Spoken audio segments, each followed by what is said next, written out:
విలాపవాక్యములు 3వ అధ్యాయము 22 నుంచి 25 వచనం వరకు మనం కలిసి చదువుకుందాం. యెహోవా కృపగలవాడు, ఆయన వాత్సల్యత ఎడతెగక నిల్చున్నది కనుక మనము నిర్మూలము కాకున్న వారము. అనుదినము నూతనముగా ఆయనకు వాత్సల్యత పుట్టుచున్నది. నీవు ఎంతైనా నమ్మదగిన వాడవు, యెహోవా నా భాగమని నేను అనుకుంటున్నాను. ఆయన యందు నేను నమ్మిక ఉంచుకొనుచున్నాను. తన్ను ఆశ్రయించే వారి ఎడల యెహోవా దయాళుడు, తన్ను వెదుకు వారి ఎడల ఆయన దయచూపువాడు. దేవుని పరిశుద్ధ వాక్యంలో దీవించును గాక. ఆమేన్. ప్రభు సహాయం కొరకై చిన్న ప్రార్థన చెప్పుకుందాం. ప్రేమ కలిగిన మా ప్రియ పరలోకపు తండ్రి, కృప కలిగిన మా దేవా, వందనాలు స్తోత్రాలనైనా మీ ఉచితమైన కృపను బట్టి మా జీవితాలలో అనుగ్రహించిన మరొక పునరుత్థాన దినాన్ని బట్టి హృదయపూర్వకంగా మీకే కృతజ్ఞతాస్తుతులు చెల్లిస్తున్నాం. ఇంతవరకు పాడి మీ నామాన్ని మహిమపరిచాము, మీ లేఖనాన్ని ధ్యానించుకోవాలని ఆశపడుతున్నాం. మా వెనుకడిలోనికి తేబడిన ఈ లేఖన భాగాన్ని దీవించండి తండ్రి. యెహోవా నమ్మదగిన వాడు, మార్పు లేనివాడు అనేటువంటి లక్షణాల గురించి మాకు గత వారం నేర్పించారు. ఈ వారం కూడా అదే విషయాన్ని ధ్యానించాలని ఆశపడుతున్నాం. ఈ దాసుడు బలహీనుడు ప్రభా, ఈ లోక సంబంధమైన జ్ఞానం ఎంతైనా ఉండొచ్చు, ఆత్మ సంబంధమైన విషయాల్లో నేను ఒక పెద్ద సున్నలా ఉన్నాను. దయతో నా పక్కన ఒకటిగా నిలబడి నన్ను మీరే మాట్లాడుకుని మహిమ తెచ్చుకోమని కోరుతా ఉన్నాను. మా ప్రియులు పలు స్థలాల నుంచి ఎంతో ఆశతో వచ్చారు. వారి విలువైన సమయం నన్ను బట్టి వ్యర్థం కాకుండా లాగున మీరే కనిపించండి, వినిపించండి. చేర్చబడిన ప్రియులందరినీ బట్టి వందనాలు స్తోత్రాలు. ఇక రాకుండా నిలిచిపోయిన వారిని జ్ఞాపకం చేసుకోండి తండ్రి. ఎందుకు మరి ఆగారు, ఆ కారణాలు వాటిని అధిగమించుకొని సన్నిధికి వచ్చి మహింపరిచి మీ ఆశీర్వాదాలు పొందులాగున సహాయం చేయండి. అలానే తండ్రి మరి వచ్చిన మరి అల్ల కొద్ది సమయం తమ హృదయ ఆలోచనల్ని పరలోకపు గవిన వైపు కేంద్రీకరించులాగున సహాయం చేయండి. నిద్రాత్మల్ని, అంధకార శక్తుల్ని నజరేయుడని యేసు నామల్లో బంధిస్తున్నాం. నన్ను, మమ్మలను, మందిరాన్ని, విద్యుత్ సౌండ్ సిస్టమ్ వీటన్నిటినీ మీ చేతులకు అప్పగించుకుంటూ మీ నామమును అతిగా హెచ్చిస్తూ నన్ను మమ్మల్ని తగ్గించుకుంటూ మా ప్రభు, మా ప్రియరక్షకుడునైన యేసు నామములో ఈ మనవులు సమర్పిస్తూ ఉన్నాను మా పరమ తండ్రి. ఆమేన్.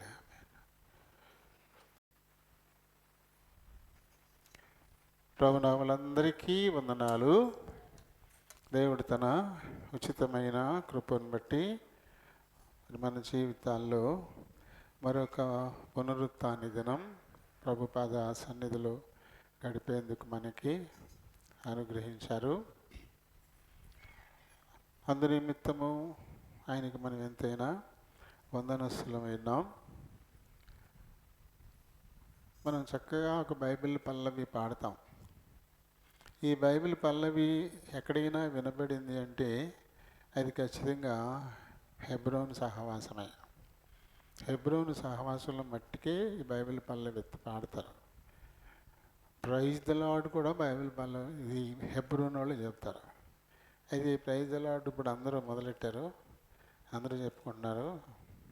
అయితే ఇంక బైబిల్ పల్లవి అయితే ఇంకెవరు చెప్తున్నట్లేరు, మనం మట్టికే చెప్తా ఉన్నాం. బైబిల్ పల్లవి అర్థమైందా మీకు? పాడేస్తున్నాము, అర్థమైందా?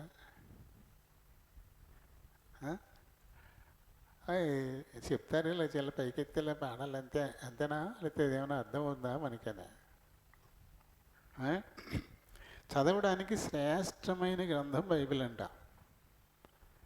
ప్రతిరోజు చదివితే ప్రేమతో నడిపిస్తుందంట. అది దాని భావం. ప్రేమతో నడిపించే వాళ్ళలో నడిపిస్తారు, చిరాగ్గా నడిపించే వాళ్ళు నడిపిస్తారు. మన బిడ్డని మనం చెయ్యి పట్టుకుని ప్రేమతో నడిపించేటప్పుడు ఎలా నడిపిస్తాము? అమ్మ రాయింది చూసుకోరా, ఏదైనా చూసుకోమ్మా, కంగారుగా పడిపోతావు బాబు అని చెప్పేసి అలా చిరాగ్గా నడిపితే ఈడ్చుకెళ్ళిపోతాం అంతే. అడుపు అంటాడా, ఏం వేయడా మనకు అనవసరం. కానీ దేవుడు ప్రేమతో నడిపిస్తాడట. ప్రతిరోజు దీన్ని చదివితే అనుదినం పఠించిన, అంటే ప్రతిరోజు పఠించడం అంటే చదవడమే. ప్రేమతోడ నడుపును, ప్రేమతో నడిపిస్తాడు.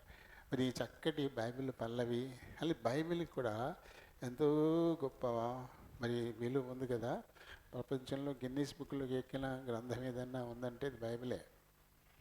ప్రపంచవ్యాప్తంగా అత్యధికంగా ముద్రింపబడి అమ్ముడుపోతున్నటువంటి గ్రంథం ఏదన్నా ఉందంటే అది బైబిలే. ప్రపంచంలో ఉన్న అత్యధిక భాషల్లో ముద్రింపబడిన గ్రంథం ఏదన్నా ఉందంటే అది కూడా బైబిలే. అలాగే ప్రపంచంలో కొన్ని దేశాలు అత్యధికంగా ద్వేషింపబడుతున్న గ్రంథం ఏదన్నా ఉందంటే అది కూడా బైబిలే. కానీ ఎక్కడ ఎక్కువ ద్వేషం వస్తుందో దేవుడు అక్కడే దాన్ని హెచ్చించుకుని వాడుకున్నాడు. చైనా కమ్యూనిస్ట్ కంట్రీ, క్రైస్తవ్యాన్ని ఒప్పుకోదు, బైబిల్ పట్టుకుంటే షూట్ చేసి చంపేసేటువంటి దేశం. ఇప్పుడు ప్రపంచంలోనే అత్యధికంగా బైబిల్ను ముద్రించుచున్న దేశం చైనా.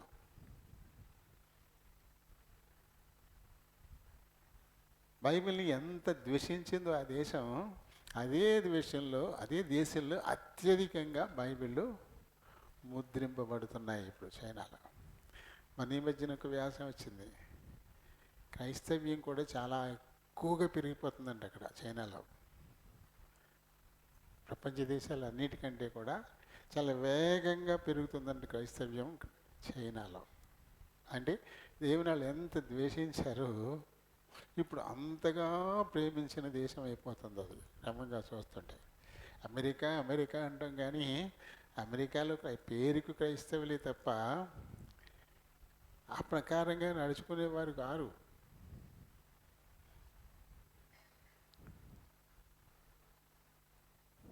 ఓ తల్లి సైన్యంలో ఒక కర్నల్గా ఉన్నటువంటి తన కొడుక్కి ఒక కొత్త నిబంధన, ఇదివరకు వచ్చాయి చిన్న పుస్తకాలు, ఇంతే ఉండేది, జేబులు పట్టే అంత కొత్త నిబంధన పుస్తకాలు వచ్చాయి, గట్టిగా ఉండేది ఇదివరకు. అలాంటి ఒక గ్రంథం, ఆ కొత్త నిబంధన పుస్తకం తన కొడుకు, ఆయన సైన్యంలో ఒక కర్నల్ అనమాట, ఆయన వెనకాల కొంతమంది సైనికులు ఉంటారు. అయినా ఏ పరిస్థితుల్లోనూ అయినా సరే, ఎటువంటి భయం గొలిపే పరిస్థితులు అయినా సరే, ఇది నీ దగ్గర ఉంచుకో, దేవుడు నిన్ను చాలా బలపరుస్తాడు, నీకు ధైర్యం ఇస్తాడు, నిన్ను కాపాడుతాడు. ఇది దేవుడే, ఆయన వాక్కయ్యున్న దేవుడు అని చెప్పి ఆ తల్లి ఆ కొడుకు ఇచ్చి పంపించిందంట. సైనికుల పని ఏంటి? యుద్ధాలు చేయడమే కదా. ఇతను పనిచేసేటువంటి దేశం వేరొక దేశం యుద్ధం చేసుకుంటున్నాయి, కొట్లాడుకుంటున్నాయంట. అవతలోళ్ళు తుపాకులు పేలుస్తారు, ఈ అవతలోళ్ళు తుపాకులు పేలుస్తారు. ఈ కళ్ళలు అనేవాడు కొంచెం ముందు ఉంటాడు, దీని వెనకాల రెండు అంటే చూసుకుంటూ ముందుకు వెళ్తుంటాడు అనమాట. అవతలోడు కాల్చినటువంటి ఒక గుండు ఇతను తగిలేసింది. ఎక్కడ గురి పెడతారంటే గుండె దగ్గరే గురి పెడతారు, గుండె లేదా తలకి శిరస్త్రాణం ఉంటుంది కాబట్టి కొంచెం కష్టం, ఇక్కడైతే కొట్టచ్చు. అంటే వెంటనే పడిపోతాడు, ఇక్కడ తగిలినా వెంటనే చచ్చిపోతాడు. ఎక్కడన్నా తగిలితే చచ్చిపోడు, మళ్ళీ తీసుకెళ్ళి వైద్యం చేసి బతికించవచ్చు ఆ గుండు తీసేసి. షూట్ చేసి సరిగా హార్ట్ కొట్టారు. మిలిటరీ వాళ్ళు వేసుకునేటువంటి బట్టలకి 4 జేబులు ఉంటాయి, ఇక్కడ ఉంటుంది. ఎందుకంటే గుండెలు తీసుకోవడానికి, చిన్న బాంబులు పెట్టుకోవడానికి ఎక్కువ జేబులు ఉంటాయి వాళ్ళకి. ఆయన ఈ జేబులో పెట్టుకోకుండా ఈ జేబులో పెట్టుకున్నాడు. అంటే గుండెకు దగ్గరగా దేవుణ్ణి ఉంచుకున్నాడు అనమాట, ఈ జేబులో పెట్టుకున్నాడు. బుల్లెట్ వచ్చి చాలా వేగంగా ఉంటుంది, చాలా దూరం ఉన్న వాళ్ళు కూడా తగిలేస్తాయి బుల్లెట్లు. చిన్న తుపాకీలు కాదు, చాలా దూరం వెళ్తుంది అనమాట. వచ్చి టాప్ అని కొట్టింది దీనికి. ఆ ఫోర్స్కి పడిపోతారు మనుషులు. అది టాక్ అని తగిలేసరికల్లా డామ్మని పడిపోయాడు. అందరూ అయిపోయింది, కళ్ళలు అయిపోయాడు అని చెప్పేసి అని కంగారు పెడతా దగ్గరికి వచ్చారు. దగ్గరికి వచ్చి చూసేసరికి ఈయన కూడా నేను చచ్చిపోయాను అనుకున్నాడు. కళ్ళు తెరిచి చూశాడు, బాగానే ఉంది వాతావరణం, ఎక్కడ తగిలిందని నేను తడుముకొని చూసుకున్నాడు. ఎక్కడ కూడా రక్తం రాలేదు. లేచి నిలబడ్డాడు, లోపల మొత్తం అంతా చూసుకున్నాడు, ఎక్కడ బ్లడ్ రాలేదు. తుపాకీ గుండు తగిలేసింది. ఎక్కడ తగిలిందంటే, ఏ జేబులు బైబిల్ పెట్టుకున్నాడు కదా, గుండె దగ్గర ఉండి జేబులు బైబిల్ పెట్టుకున్నాడు కదా, ఆ గుండు వచ్చి సరిగా ఈ బైబిల్ కొట్టిందంట. ఎంతున్నా గట్టిగా మందంగా ఉంటుంది అది బైబిల్. ఆ బైబిల్కి గుండెల్లి తగిలింది. అతనికి ఇంత హాని కలగాల. అమ్మ ఏం చెప్పింది, ఇది నీ దగ్గర ఉంచుకో, ఇది నిన్ను కాపాడుతుంది, నీ భయాన్ని పోగొడుతుంది, నీకు ధైర్యం ఇస్తుంది అని చెప్పి ఆ బిడ్డకి ఇస్తే అలాగే చెప్తాను అని చెప్పేసి ఎక్కడో పాడేయకుండా దాన్ని జాగ్రత్తగా తన హృదయానికి దగ్గరగా ఉంచుకున్నాడు. అది కనుక జేబులో లేకుంటే టప్పగట్టేసాడు, వెంటనే అయిపోతాడు, మళ్ళీ ఏం ఉండదు. ఆ తర్వాత ఇంటికి వెళ్ళిన తర్వాత ఈ బైబిల్ బుల్లెట్ తగిలింది కదా, ఇది ఎక్కడ దాకా వెళ్ళింది బుల్లెట్, ఎంత లోతుకి వెళ్ళింది బుల్లెట్ అని చెప్పి ఆ గుడారంలోకి వెళ్ళి ఆ బైబిల్ని తీసి పేజీలలో తిరగేస్తూ ఉంటే అది ఎక్కడ దాకా వెళ్ళిందంటే 121వ కీర్తనలో 121వ కీర్తనలో 3వ వచనం 4వ వచనం, ఆయన నీ పాదము తొట్టిల్లనీయడు, నిన్ను కాపాడువాడు కొనుగడు, ఇశ్రాయేలును కాపాడువాడు కొనుకడు, నిద్రపోడు, యెహోవా నిన్ను కాపాడువాడు. ఈ పేజీలు బుల్లెట్ అక్కడ దాకా వెళ్ళి ఆగిందంట. అది బైబిల్ని పైనుంచి రంధ్రం చేసుకుంటూ, అది కానీ మామూలుగా అంటే ఇది ఎందుకు ఉందనుకుంటారు మీరు, కొత్త నిబంధనలు కీర్తనలు కూడా ఉండేవి, కీర్తనలు సామెతల దాకా కూడా ఉండేవి. ఇదివరకు కీర్తనలే సామెతలు కూడా పెట్టేవారు, కొత్త నిబంధన గ్రంథంలోనే చివరి ఆ రెండు కూడా పెట్టేవారు అన్నమాట. ఇది ఆకరణ ఉంటుంది కదా, అక్కడ దాకా వెళ్ళి కరెక్ట్గా ఆ పేజీ దగ్గరికి వెళ్ళి అక్కడ ఆగిందంట బుల్లెట్. ఏముంది వాక్యం అక్కడ,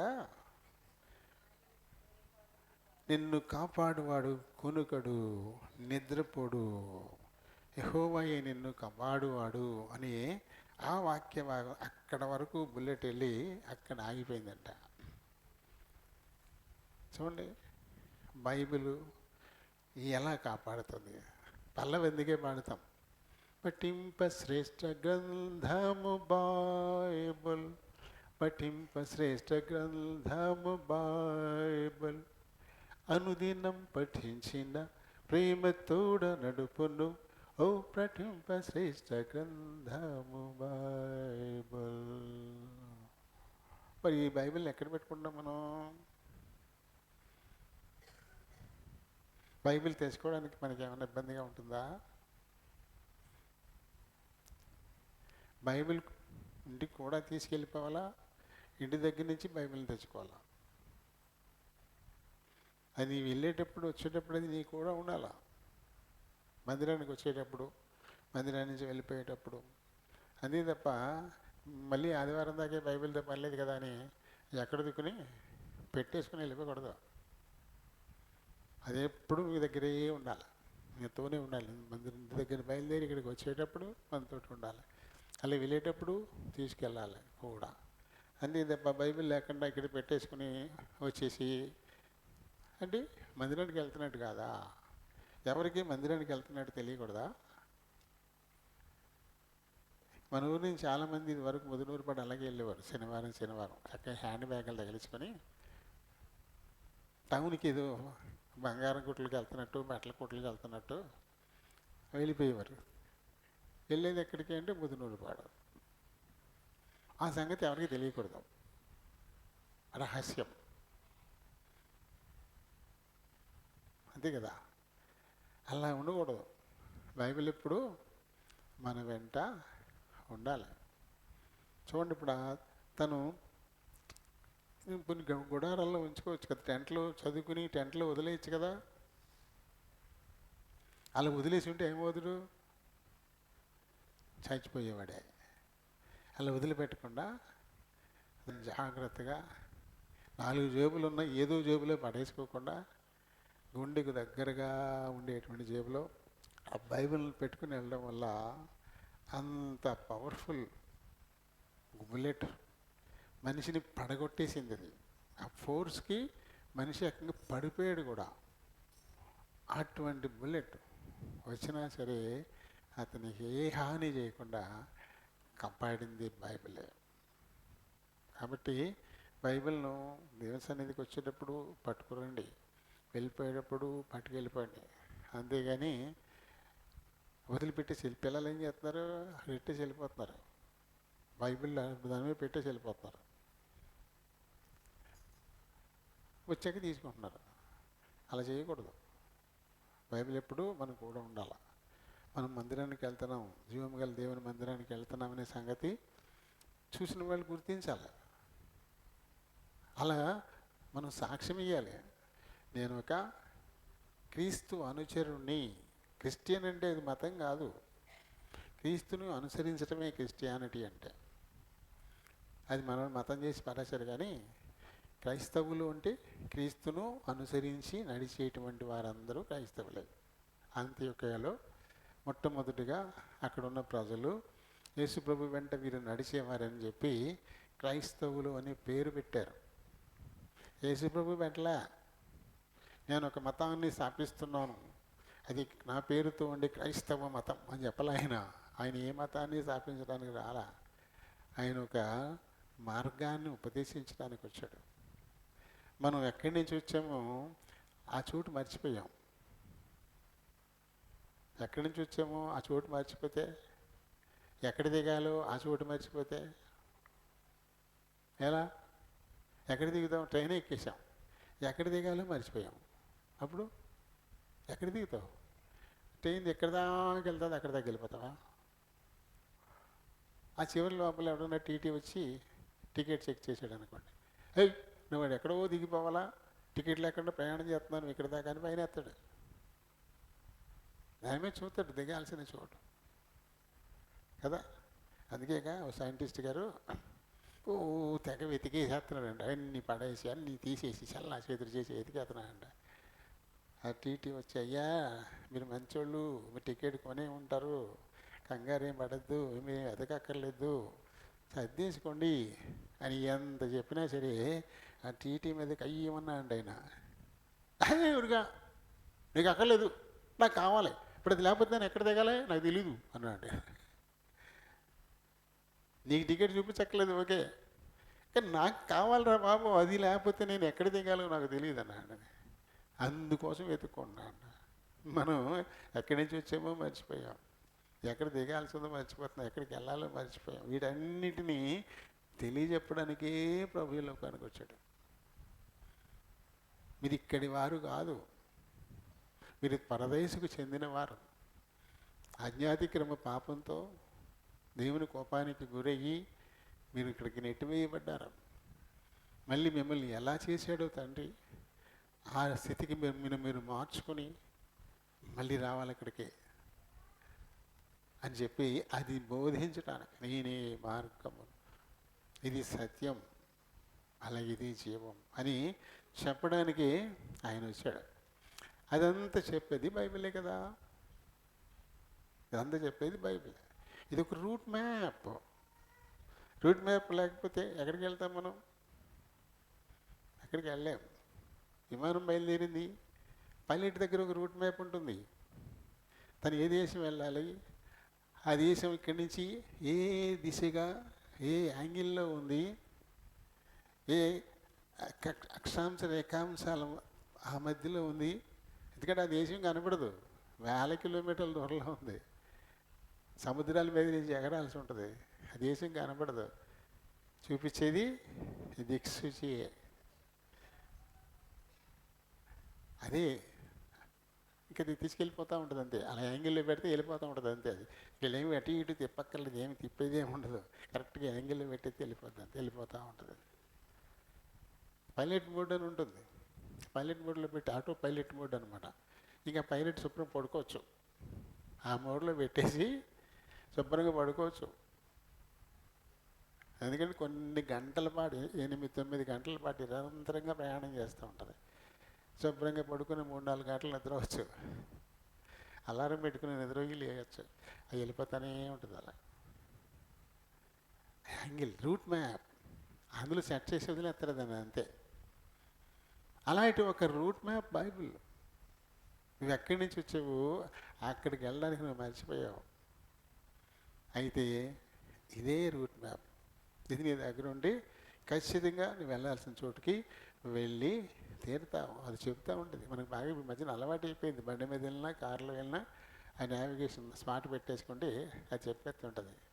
అది చెప్పేస్తూ ఉంటుంది. దగ్గరికి వెళ్ళిన తర్వాత 500 మీటర్ల తర్వాత కుడివైపుకి తిరగండి, 200 మీటర్ల తర్వాత ఎడమ వైపుకి తిరగండి, ఒక 500 మీటర్లు స్ట్రైట్గా వెళ్ళండి. అలా చెప్తూ ఉంటుంది అది నావిగేషన్. అది చెప్పేది రూట్ ఎలా వెళ్ళాలో. ఒకవేళ ఒక దారి మనం దాటేసి వెళ్ళిపోతే ఇంకో అడ్డదారి చెప్పుద్ది. తిరగాల్సిన దారి దాటి వెళ్ళిపోయామనుకోండి, అప్పుడు ఇంకోటి మొదలెడుద్ది, ఇంకో అడ్డదారి చెప్పుద్ది, మళ్ళీ ఇంకోటి చెప్పుద్ది. ఇది మీరు చేరాల్సిన స్థలం ఉంటుంది. ఆ కారణం నావిగేషన్ బైబిల్ అదే. మనం ఎక్కడి నుంచి వచ్చామో తిరిగి అక్కడికి వెళ్ళడానికి ఒక రూట్ మ్యాప్ మన బైబిల్. అందుకని ఇది మనం కలిగి ఉండాలి. ఇది కలిగి ఉండడానికి సిగ్గుపడకూడదు, దీన్ని తీసుకెళ్ళడానికి సిగ్గుపడకూడదు. సరే అండి. మరి ఇదే వాక్య భాగం మలాకి 3:6 కూడా అదే. యెహోవానైన నేను మార్పు లేని వాడను, అంటే నమ్మదగిన వాడిని, కాబట్టి మీరు ఇంకా లయము కాలేదు అనే మాట మనం చదివాం. ఏ విషయాల్లో ఆయన నమ్మదగిన వాడు అంటే పాపములు క్షమించుటలో ఆయన నమ్మదగిన వాడు అని గత వారం మనం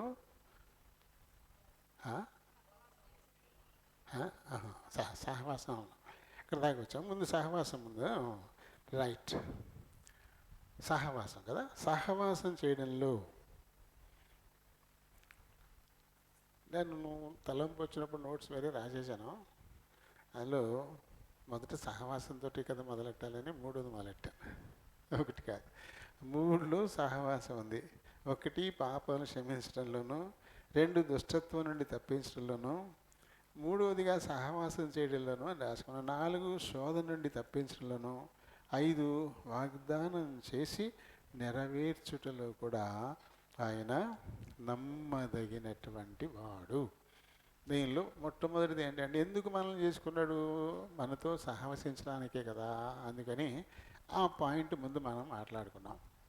సహవసించడానికి. ఎందుకంటే తాను నేలమంటితో కదా పరదేశంలో నుంచి బయటికి వెళ్ళి ఏదేను వనంలో ఒక తోటేశాడు. ఏదేను అనే దాంట్లో మధ్యలో ఈయన ఒక తోటేశాడు. ఈ ఏనిసిన తోట ఏదేను వనంలో ఉంది. ఆ తోటేసి అందులో రకరకాల మొక్కలు తీసిన తర్వాత దాని నుంచి బయటికి వెళ్ళి అక్కడి నుంచి మట్టి తీసుకొచ్చి ఆ మట్టిని శుభ్రం చేసి ఆ మనిషి రూపం చేయడానికి తన పోలికే తన స్వరూపమే ఆ బొమ్మకిచ్చి తన ఆత్మను కూడా అందులో ఉంచి, ఇదిగో ఇందులో ఉండి ప్రతి వృక్ష ఫలాన్ని తినేసేయి, ఒక్కటి మాత్రం తినబాకు, చచ్చిపోతావు అని హెచ్చరించి అక్కడ పెట్టేసి, తర్వాత మళ్ళీ ఒక్కడే ఉండి బాగోలేదు, ఇతని సాటి అయిన సహవాసం లేదు, సహకారం లేదు అని చెప్పేసి మళ్ళీ తను సృజించిన వాటిలో నుంచి ఒకటి సహచరిగా ఇవ్వాలని ఆశించాడు. కానీ అది వల్లపడక మళ్ళీ అతన్ని గాఢ నిద్రలోకి పంపించేసి అతనిలో నుంచి ఒక భాగం తీసి దాన్ని స్త్రీగా చేసి ఆయనకి అప్పచెప్పి అక్కడ పెట్టాడు. ఆ తర్వాత ప్రతి చల్లపోట్లు వచ్చి వారితో మాట్లాడుకుంటూ ఉండేవాడు, ముచ్చటించుకుంటూ ఉండేవాడు, సహవాసం చేయడం. అది గత వారం మనం చెప్పుకున్నాం. అందుకని ఆ తర్వాత కూడా నేను వారితో నివసించినట్లు, వారి మధ్యలో నివసించినట్లు నాకు ఒక గుడారాన్ని వెయ్యమని నిర్గమకాండం 25:8 మోషేతో చెప్పాడు. నేను వారి మధ్యన ఉండాలి అని చెప్పేసి, మనతో సహవాసం చేయాలన్నదే ఆయన బలమైనటువంటి కోరిక. అందుకని ఒక మంచి స్నేహితుడిగా అబ్రహాం గారిని ఎంచుకున్నాడు. తర్వాత అబ్రహాం చేశాడు. ఆ తర్వాత అబ్రహాం నా స్నేహితుడు అన్నాడు. ఆయన బిడ్డలందరినీ నా స్నేహితుడైన అబ్రహాము సంతానమా అని కూడా పిలిచాడు. దేవుడు తాను సృజించినటువంటి మనిషితో స్నేహం చేయడానికి, సహవాసం చేయడానికి ఇష్టపడ్డ దేవుడు. ఆ తర్వాత యేసు ప్రభువు కూడా ఆయన ఏర్పరచుకున్న శిష్యులు ఎక్కడ ఉండాలి? కాళ్ళగడే ఉండాలి. మన గురువులు ఎక్కడ ఉంటారు? పైన కూర్చుంటారు. శిష్యులు ఆ కాళ్ళ దగ్గరికి వచ్చి మట్టుకే, ఆ కాళ్ళగడ మట్టుకే ముట్టుకోవాలి. వాళ్ళు ఎదురు పెడతా ఉంటే ఆయన ముట్టుకోకూడదు కూడా, దూరంగా తొలగిపోవాలి. ఇప్పుడు గురువులు అలా ఉంటారు. ఆయన గురువు అయి ఉండి తన శిష్యుల్ని ఏమని పిలిచాడు? నా స్నేహితులు అన్నాడు. అండి, మానవాళితో సహవాసం చేయడానికి, అంటే స్నేహం చేయడానికి ఇష్టపడినటువంటి దేవుడు. అందులో మారలే అది. ఆ తర్వాత వాళ్ళు పాపం చేసినా ఆయన ఆలోచన ఏం మారలే. ప్రారంభం నుంచి ఎలా స్నేహం చేశాడో, వాళ్ళు పాపులైపోయినా, మరణపాత్రులైపోయినా, లోబడనోళ్ళని వారు అయిపోయినా, తిరుగుబాటు చేస్తున్నా వారిని స్నేహితులుగానే అనేంచాడు. కాబట్టి ఆయన నిర్ణయంలో మార్పు లేదు, మార్చుకోడు. తర్వాత ఆయన పాపములు క్షమించుటలో నమ్మదగిన వాడు. పాపములు క్షమించుటలో నమ్మదగిన వాడు. ఎందుకంటే పాపాలు క్షమించబడకపోతే వాళ్ళు పరలోక రాజ్యానికి వెళ్ళే వీలు లేదు.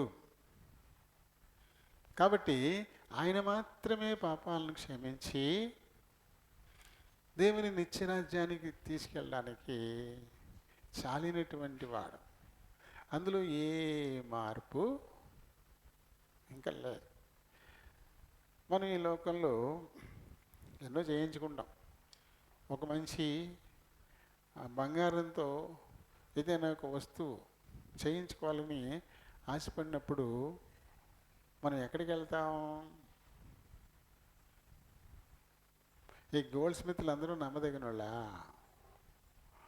గోల్డ్ స్మిత్ అంటే కంసాలి, బంగారంతో వస్తువులు చేసేటువంటి వాళ్ళు. వీరు నమ్మదగిన వారేనా? మనం మంచి బంగారం ఇస్తాం వాళ్ళకి, అందులోంచి ఒక ముక్క తీసేసేయచ్చు, తీసేసి కొంచెం మోతాదు రాగి ఎక్కువ కలిపేయచ్చు, కొంచెం సిల్వర్ వేసేయచ్చు, తూకానికి సరిపెట్టచ్చు. కానీ గీతకి సరిపోదు. అది కల్తీ అయిపోయింది. అది ఆ బంగారం రాగి ఎక్కువ కలిసిపోయింది, లేదా సిల్వర్ కొంచెం కలిపేశాడు. తూకానికైతే 10 గ్రాముల తులాన్ని చూపిస్తున్నాడు, కానీ అందులో ఉన్న బంగారం 8 గ్రాములే, మిగతా 2 గ్రాములు కల్తీ. చాలామంది అలా చేస్తుంటారు. కాబట్టి ఏం చేస్తాం మనం? ఎవరికి ఇస్తాం? నేను నమ్మదగినడేనా? మంచిగా చేస్తాడా?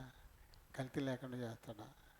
అలాగే ఏ డిజైన్ మనం ఇచ్చామో అదే డిజైన్లో చేస్తాడా? లేకపోతే మార్చేసి ఏదో ఒకటి మన ముఖాన్ని కొడతాడా? ఇవన్నీ చూసే కదా మనం ఎంచుకుంటాం. అలాగే బట్టలు కుట్టేవాళ్ళం కరెక్ట్గా మనకు ఇచ్చిన కొలతల ప్రకారమే కుడతారా? కొంతమంది ఏం చేస్తారు, ఆ గుడ్డ కొంచెం కట్ చేసి తీసేసి దాన్ని కొరసగా కుట్టేసి ఇచ్చేస్తారు. అలాంటి టైలర్లు కూడా ఉన్నారు. మనం ఇచ్చే బట్టల్లో పెను మనుషుల్లో నా ఉన్నప్పుడు అక్కడ ఒక టైలర్ ఉండేవాడు. అతను ఆచంట వ్యాపారంలో టైలరింగ్ వచ్చి కొలతలు తీసుకుని బట్టలు పట్టుకెళ్ళి కుట్టుకొస్తాడు. హాఫ్ హ్యాండ్స్ కోసమని 160 సెంటీమీటర్ల చొక్కా గుడ్డ తీసుకున్నాను నేను. హాఫ్ హ్యాండ్స్ 160 సెంటీమీటర్లు హాఫ్ హ్యాండ్స్కి తీసుకున్నాను. వీలైతే ఫుల్ హ్యాండ్స్ కుట్టేస్తాడు. 160 సెంటీమీటర్లతో ఫుల్ హ్యాండ్స్ కుట్టిస్తాడు. ఎలా? 160 సెంటీమీటర్లే ఫుల్ హ్యాండ్ చొక్కా కుట్టేసాడు దాన్ని. అంటే మన చొక్కాకే 160 సెంటీమీటర్లు చాలన్నమాట. ఇప్పుడు కాకపోతే ఇంకో 10 సెంటీమీటర్లు పెట్టచ్చు, 170 చాలన్నమాట. కానీ ఫుల్ హ్యాండ్ చొక్కాకి 2.10 తీయమంటున్నారు వీళ్ళు. 2 మీటర్లు కూడా చాలదు అంటున్నారు. 2 మీటర్లు కూడా సరిపోదు, 2.10 తీయాలండి, కటాకట అయిపోద్ది అంటున్నారు. అంటే దాదాపు ఒక 1/2 మీటరు మిగిలిపోతుంది, ఒక 1/2 మీటర్ మిగిలిపోతుంది. అంటే ఈ టైలర్ ఏం చేస్తారంటే, ప్యాంట్లు కుట్టించుకుంటే వస్తారు కదా, వాళ్ళకి జేబులు వేయాలి. ఆ జేబులకి మళ్ళీ వేరే గుడ్డ కొనకుండా వీటిలోంచి మిగిల్చుకునే గుడ్డ జేబులు వేస్తాడనమాట. చూడండి, మరి మీ ప్యాంట్లకి జేబులు ఉంటాయి, చొక్కా గుడ్డలే. దాని గురించి అబ్బాయి 2 మీటర్లు సరిపట్లేదండి, కట్టకట్ట అయిపోతుంది, 2.10 తీయండి. 160 ఫుల్ హ్యాండ్ చొక్కా కుట్టేశాడు. అతని పేరు మూర్తి, టైలర్ పేరు గుర్తొచ్చింది నాకు, మూర్తి. చూడండి మరి కుట్టేయగలరు వాళ్ళు. కానీ ఇలా నమ్మదగిన వాళ్ళుగా ఎవరు లేరు. నువ్వు గోల్డ్ స్మిత్ దగ్గరికి వెళ్ళినా అలాగే ఉన్నాడు, నువ్వు టైలర్ దగ్గరికి వెళ్ళినా అలాగే ఉన్నాడు, అది మీరు పొద్దునగా ఒక వడ్రింగ్ కార్పెంటర్ దగ్గరికి వెళ్ళినా అలాగే ఉన్నాడు. అలాగే ఈ రోజుల్లో ఎలక్ట్రీషియన్లు కూడా అలాగే ఉన్నారు. ఎలక్ట్రీషియన్లు కూడా మోసం ఎక్కువ, మోసం వచ్చేస్తుంది, నమ్మదగిన వారుగా కనబడట్లేదు కదా. కానీ నేను నమ్మదగిన వాడిని అని చెప్పిన వాడు ఒకే ఒక్కడు, ఆయన మన దేవుడు, మార్పు లేని వాడు. నిన్ను దేవుని నిత్యరాజ్యానికి తీసుకెళ్ళడానికి, అవసరమైనటువంటి పవిత్రత నీకు ఇవ్వడానికి, నీ పాపాలను పూర్తిగా క్షమించేసి వాటి ఆనవాళ్ళు కూడా లేకుండా చేసేసి, నేను పూర్తిగా రూపాంతరం చేసేసి తండ్రి నిత్యరాజ్యానికి వెళ్ళడానికి వీలుగా సిద్ధపరిచేటువంటి వాడు ఈయనే. పాపాలను క్షమించడం అంటే ఏంటి? మర్చిపోవడం. ఇక అది గుర్తుండకూడదు. కానీ మనుషులు ఏం చేస్తారు, అవతలు తప్పు చేసి సారీ అన్నాడు కూడా, సర్లే అలాగే అంటాడు. కానీ అది అక్కడే ఉంచుకుంటాడు దాన్ని. మళ్ళీ ఎప్పుడు అవకాశం వచ్చినప్పుడు దాన్ని మళ్ళీ మొదలెడతాడు. అంటే పూర్తిగా క్షమించాడా?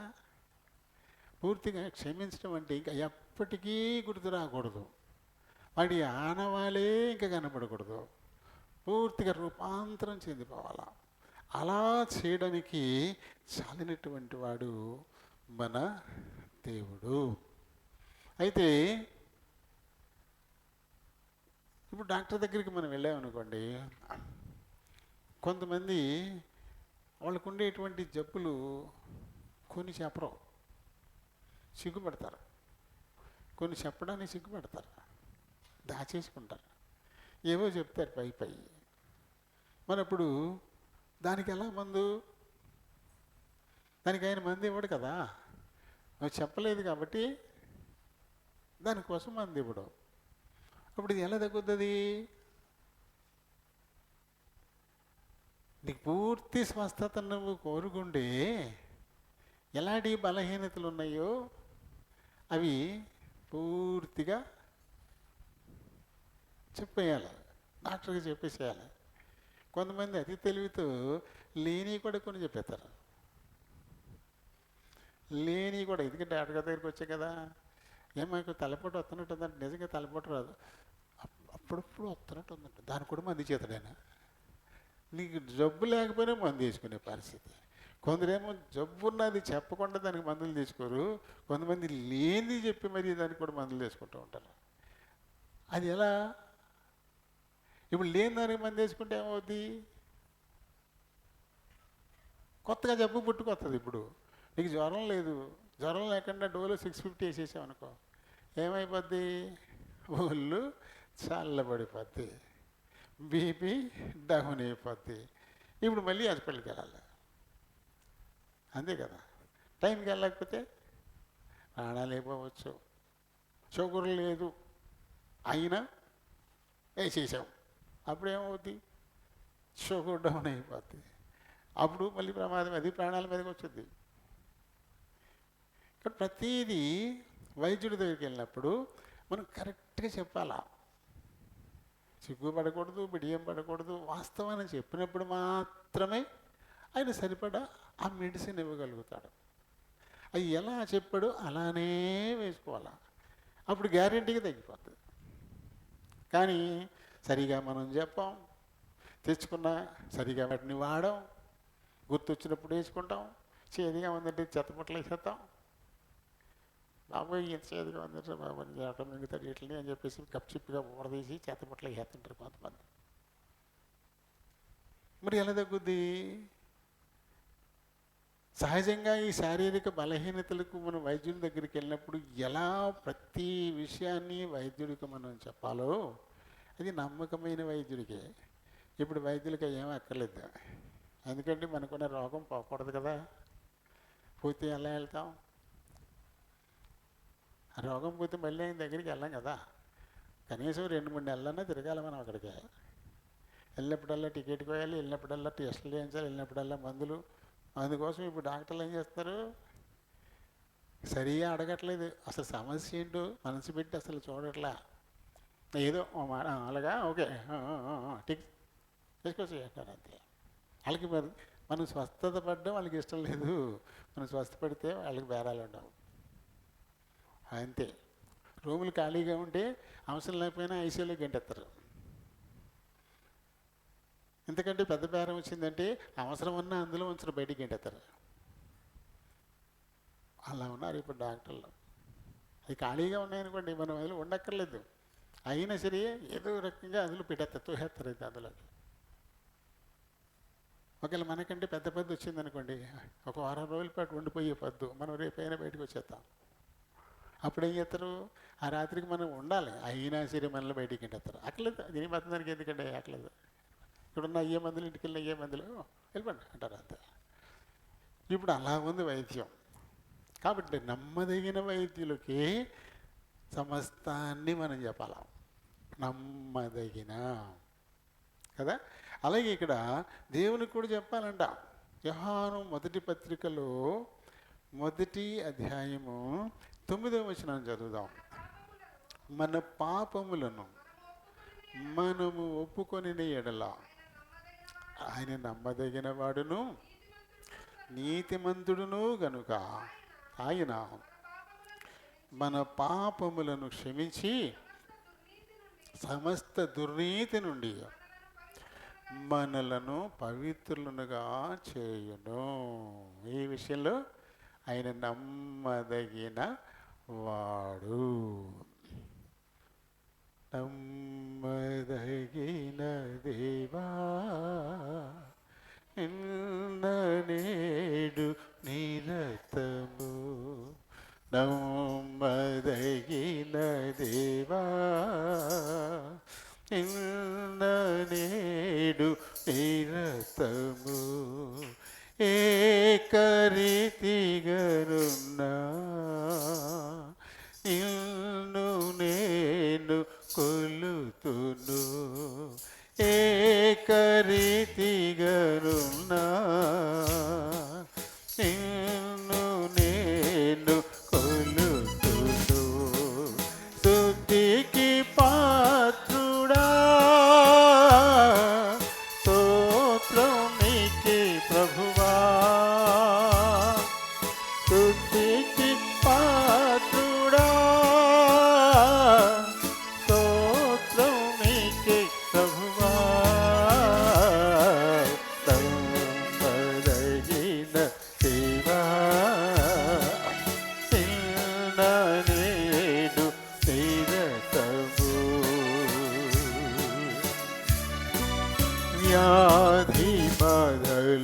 కలిగిన విడువవు నన్నెన్నడు సమయు శోధన వచ్చిన విడువవు నన్నెన్నడు వ్యాధి బాధలు కలిగిన విడువవు నన్నెన్నడు సమయు శోధన వచ్చిన విడువవు నన్నెన్నడు ఆపద కాలములో నన్ను ఆదరించి కాచెదవు ఆపద కాలములో నన్ను ఆదరించి కాచెదవు ఎన్నడు విడువవు ఎన్నడు విడువవు నమ్మదగిన దేవా నేడు నిరతము నమ్మదగిన దేవా నేడు నిరతము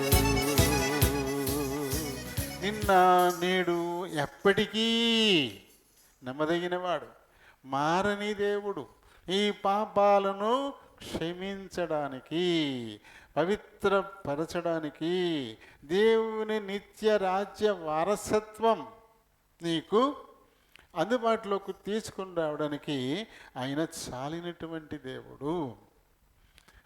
మన మనవి దేవునికి వినపడకుండా ఉండడానికి కారణం పాపాలే.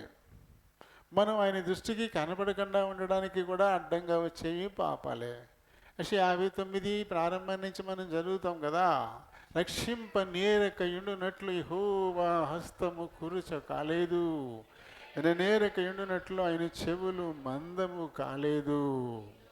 ఈ దోషములు ఈ పాపాలు ఆయనకి మీకు మధ్య అడ్డుగా వచ్చాయి అంటాడు. దేవుని నిత్యరాజ్య ప్రవేశానికి ఆటంకం ఏంటంటే మన పాపాలే, మన దోషాలు.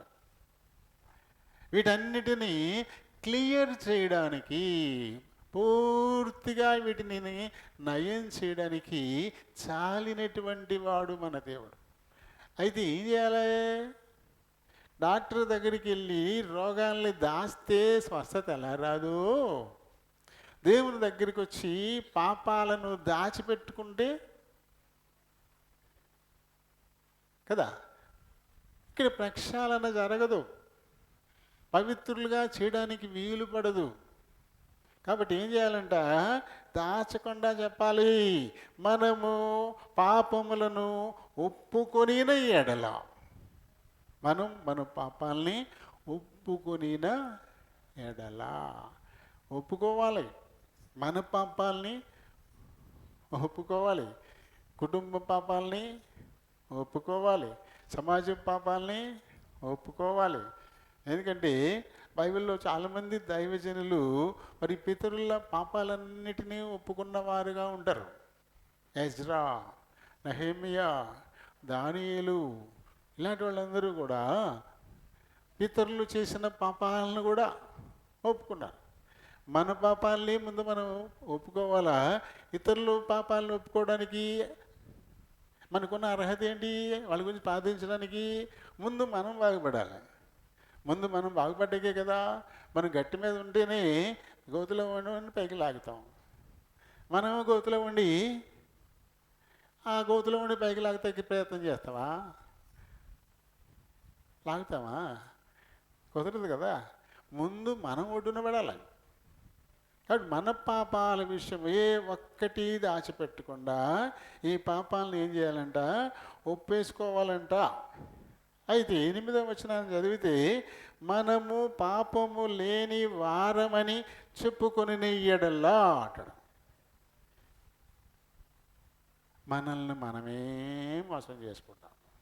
అదే ఇంతకు మళ్ళీ డాక్టర్ దగ్గరికి వెళ్ళి నాకు కాళ్ళ ఏం లేవా, ఏం లేవా, ఆ పక్కన మెట్లు ఎక్కితే ఇబ్బంది పడిపోతానే ఉండి మోకాళ్ళ నొప్పులంటే సిగ్గేసి అబ్బాయి అలాంటిదేం లేదు నాకు అలా తగ్గుతాయా? ఒప్పుకోవాలి కదా. నీకున్న బలహీనత దాచకుండా డాక్టర్ దగ్గర చెప్పాలా, అలాగే మన పాపాలు దాచకుండా దేవుని దగ్గర చెప్పాలా. అంతేగాని నాకు ఏ పాపం నాలో లేదు.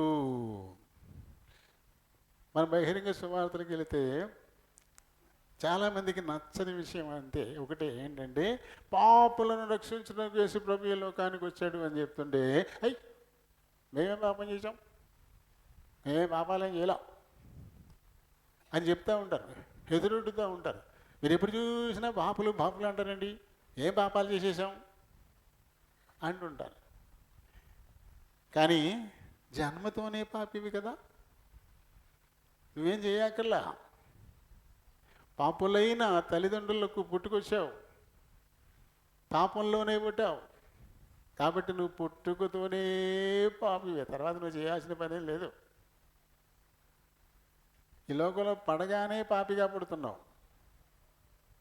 నాలో పాపం లేదని చెప్పుకోవడం లేదు, వచ్చేసింది అది. నీకు సంబంధం లేదు, నీ ప్రమేయం లేదు. నీ ప్రమేయం లేకుండానే వచ్చేసింది ఆ పాపం. అది జన్మ పాపం అంటాం. జన్మంబుతోనే పాపివి నీవు కదా, జన్మతోనే పాపం. నీతిమంతుడు లేడు, ఒక్కడును లేడు, అందరూ పాపము చేసి దేవుడు అనుగ్రహించి మహిమను పొందలేకపోతూ ఉన్నారు అని బైబిల్ చెప్తుంది. ఒక్కడు కూడా లేడు నీతిమంతుడు, అందరూ పాపం చేస్తున్నారు. ఎందుకంటే పాపులకు పుట్టుకొచ్చాం కాబట్టి సహజంగానే వాళ్ళు పాపులుగానే ఉంటారు. ప్రవృత్తి పాపులకు పుట్టుకొచ్చారు కాబట్టి వాళ్ళ ఆలోచన విధానాలన్నీ కూడా ప్రభువే చెప్పాడు కదా నోవహు కాలంలో, వారి హృదయంలోని ఊహ బాల్యము నుండి కేవలము చెడ్డది. బాల్యము నుండి చెడ్డది. వాళ్ళు ఏం చేసి కాదు, వాళ్ళు పుట్టుకేటువంటిది కాబట్టి ఇంక వాళ్ళకి వచ్చే ఊహలన్నీ అలాంటివే.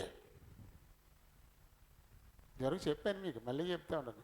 పాడింది పాట అని చెప్పేసి మీరు అనుకోకుండా చెప్తాను. పెదనండ్రి కొలలో స్కూల్కి వెళ్తే, అంగన్వాడీ స్కూల్కి వెళ్తే, నేను నిడమర్లో ఎంఆర్పీగా పనిచేసినప్పుడు ఈ స్కూళ్ళన్నీ విజిటింగ్ ఆఫీసర్ కదా, స్కూళ్ళన్నీ విజిటింగ్ చేయడమే మన పని. ఎలా పని చేస్తున్నాయి ఏంటని చూడడమే మన పని. స్కూల్కి వెళ్ళే పనిలే, స్కూళ్ళు హై స్కూళ్ళు ఎలా ఉంటున్నాయి చూడడం అనమాట. ఒక స్కూల్కి వెళ్తే, అంగన్వాడీ స్కూల్కి వెళ్తే, అది ఆ బిల్డింగ్ కొత్తగా కడుతున్నారు, అది పూర్తి అయిపోలేదు, అయినా అందులో క్లాసులు పెట్టేస్తున్నారు. ఆయనకి నేల మీద అక్కడక్కడ తీసుకుంది. వాళ్ళు 3 సంవత్సరాల పిల్లలే ఉంటారు అందులో, అంగన్వాడీలో వరుసగా కూర్చున్నారు. ఆ వెనకనున్న పిల్ల నేల మీద ఉన్న ఇసుకంతలా పోగు చేసి ముందున్న దాన్ని ఎత్తిమే పోసేస్తుంది. 3 ఏళ్ళు లేవు దానికి. ఎవరు చెప్పారు దానికి అలా చేయమని? అక్కడ ఉన్న ఇసుకను అలా ఇలా ఇలా ఇలా పోగు చేసి తీసేసి ముందు దాన్ని ఎత్తి మీద వేసేస్తుంది అంతే. అంగన్వాడీ ఆవిడేమో చూడదు, వీళ్ళు చూడరు. ఈ మాస్టర్లు అలా పిల్లలు ఏంటో ఏమవుతున్నారు, ఏం చేసుకుంటున్నారు అస్సలు చూడరు. ఇది తీసుకుని కూర్చుంటారు ఎంత అక్కడ. బళ్ళు క్లాసుల్లో కూడా అలాగే ఉన్నారు మాస్టర్లు. ఆ పిల్లల్ని పర్యవేక్షించరు. వాళ్ళు ఎలా నడుస్తున్నారు, ఎలా మాట్లాడుతున్నారు, ఎలాంటి పనులు చేస్తున్నారు, ఎలా రాస్తున్నారు. హై స్కూల్కి వెళ్తే హై స్కూల్ డైరీలు ఇచ్చారంటే దాతల దగ్గర డైరీలు ఇచ్చారు. డైరీలు 9th క్లాస్ వాడు వాడి పేరు రాశాడు ఇంగ్లీష్లో వాడి పేరు రాశాడు. చండాలం. అంటే అవే అక్షరాలు, ఆల్ఫాబెట్స్ అయ్యే ఉంటాయి, కానీ ఏది ఎలా రాయాలో అలా రాయాలి కదా. అలా ఉంది. మరి చూడలేదా 9th క్లాస్ వాడు? అంటే మాస్టర్లు చూడలేదా? ఇలా కాదురా రాయాల్సింది అని చెప్పాలి కదా, చూపించాలి కదా. ఏమి పట్టించుకోవట్లేదు ఈ మధ్యన పిల్లలు. మాస్టర్లు వెళ్తున్నారు, టైం వెళ్ళగొట్టగానే లాస్ట్కి వెళ్తున్నారు, ఆ పట్టుకెళ్ళి మీద అప్పచెప్పేస్తున్నారు, వచ్చేస్తున్నారు తప్ప వాళ్ళు ఎలా చదువుతున్నారు, ఎలా రాస్తున్నారు, ఏం నేర్చుకుంటున్నారు, ఎలా నడుచుకుంటున్నారు అస్సలు చెప్పట్లేదు. దీనికి పూర్వం నుంచి ఒక మాట ఉంటుంది, బెల్ అండ్ బిల్ అని చెప్పేసి. బెల్ అండ్ బిల్ అంటారండి. బడికి వెళ్ళి వెళ్ళగొట్టుకోవడం, తర్వాత బిల్ చేసుకొని జీతాలు తీసుకోవడం, అంతే. ఇక మనకి ఏమో అక్కర్లా. బడికి వెళ్ళి వెళ్ళగొడితే బడికి వెళ్ళినట్టే లెక్క. ఆ తర్వాత బిల్లు చేసేసుకోవడమే, జీతం బిల్లు అనమాట. ఇలా చెప్పేవారు, దానిలోనే అయిపోయారు. అసలు ఏం లేదు. పోనీ మనం ఏమైనా వెళ్ళి వాళ్ళకి ఏమైనా నేర్పుదామా అంటే వాళ్ళకి సిగ్గు, మళ్ళీ వాళ్ళు చెప్పలేకపోయారు కదా. అది చెప్పలేని మనం చెప్తామంటే వాళ్ళకి ఇన్సల్ట్. ఆయన బయట నుంచి వచ్చినదని బలి చెప్పాడు, వీళ్ళు ఏం చెప్పట్లేదు, జీతాలు తీసుకుని అంటారని వాళ్ళు చెప్పకుండానే ఉంటే గొడవలు. అలా తయారైపోయి ఉన్నారు. ఎలా నేర్చుకునేది కదా. ఇవన్నీ నేర్పడానికి, దేవుని నిత్యరాజ్య వారసత్వానికి అడ్డుగా ఉన్న వాటినల్లా తీసేయడానికి, తీసుకోవడానికి మార్గాలు చూపించడానికి, సహాయం చేయడానికి ఆయన వచ్చిన వాడిగా ఉన్నాడు. అటువంటి ఆయన దగ్గర మనం దాచిపెట్టితే ఎలా? నాకు రాదు, నాకు మంచిగా రాయడం రాదు అని ఎవరు గుర్తిస్తారో వాళ్ళు నేర్చుకుంటారు. నాకు బాగా రాయడం నాకు రాదు అని ఎవరు ఒప్పుకుంటారో వాళ్ళే కదా నేర్చుకుంటారు. నాకు వచ్చు అన్నవాడికి ఇంకాడికి ఎవరు నేర్పుతాడు? నాకు వచ్చు అన్నవాడికి నేర్పాడు, ఎవరు నేర్పాల్సిన పని లేదు కదా, ఎవరు నేర్పరు.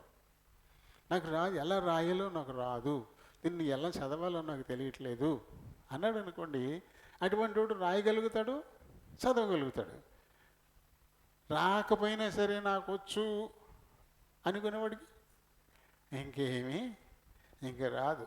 అందుకని ఎవరైనా నాలో పాపం లేదని అంటే అలాంటి వాడు తనను తానే మోసపుచ్చుకుంటున్నాడు అంటాడు ఆయన.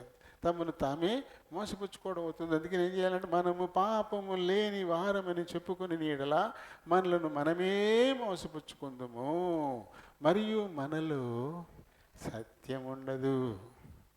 సత్యం అంటే ఎవరు? మళ్ళీ దేవుడే కదా. ఇది మనలో దేవుడు ఉన్నాడు.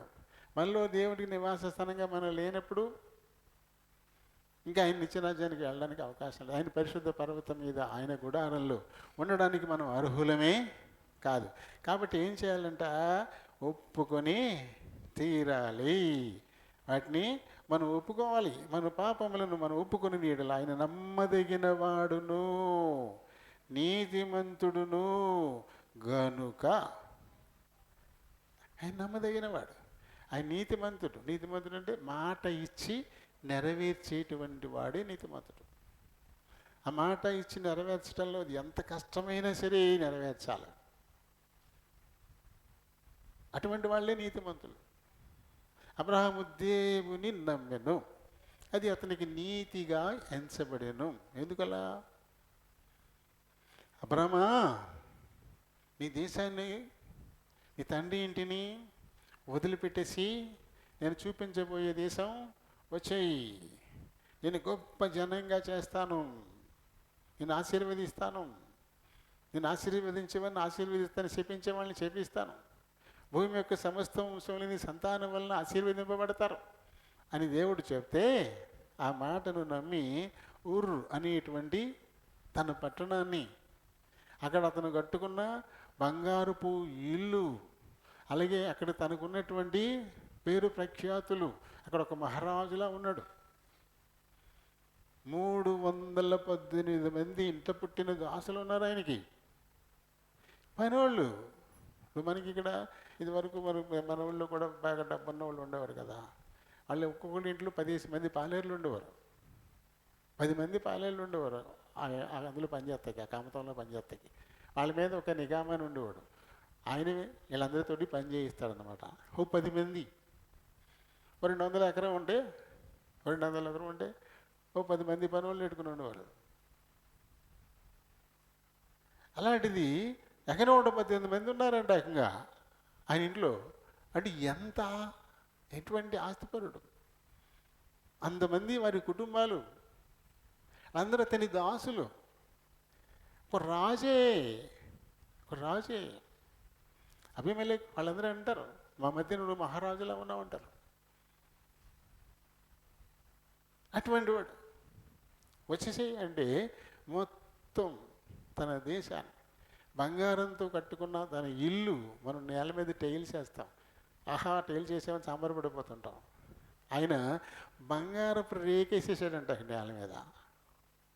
నేల మీద బంగారపు రేకేసేసాడంట. గోడలు కూడా బంగారం రేకి పొదిగేశారంట. ఎంత సంపన్నుడు! అలాంటి ఇల్లు వదిలేసి ఆ రోజుల్లో చల్లవ గదులు కూడా కట్టుకునేవారంట. వేసవికి అలా విపరీతమైన ఎండ వచ్చినప్పుడు చల్లగా ఉంటాయనే గదులు, ఆ రకంగా గదులు నిర్మించుకునేవారంట. ఇప్పుడు మనం అంటే ఏసీ పెట్టుకుంటున్నాం, అప్పుడు అవి లేవు, ఆ టెక్నాలజీ లేదు కదా. కాబట్టి వారు వేరే విధంగా బయట వేడి లోపలికి రాకుండా లోన చల్లగా ఉండేలా గదులు కట్టుకునేవారంట. అలాంటివి కట్టుకున్నాడు. అలాంటివన్నీ వదిలిపెట్టేసి, తండ్రి ఇంటిని వదిలిపెట్టేసి ఆయన బయటికి ఎక్కడికి వచ్చాడు? ఉంటున్న పట్టణం కంటే మెరుగైన పట్టణానికా? అడుగుల్లో ఉన్నటువంటి ఒక మంచి బిల్డింగ్లో నుంచి భీమవరంలో ఉన్న పెద్ద అపార్ట్మెంట్కి రమ్మంటే పరిగెత్తికి వెళ్ళిపోతాం. ఇంకా వైజాగ్లో ఉన్న ఒక మంచి డసపల్లా హోటల్లో అటు దానికి రమ్మంటే పరిగెత్తుకుని వెళ్ళిపోతాం, అంతే కదా. కానీ ఎక్కడికి వెళ్ళాలో తెలియదు.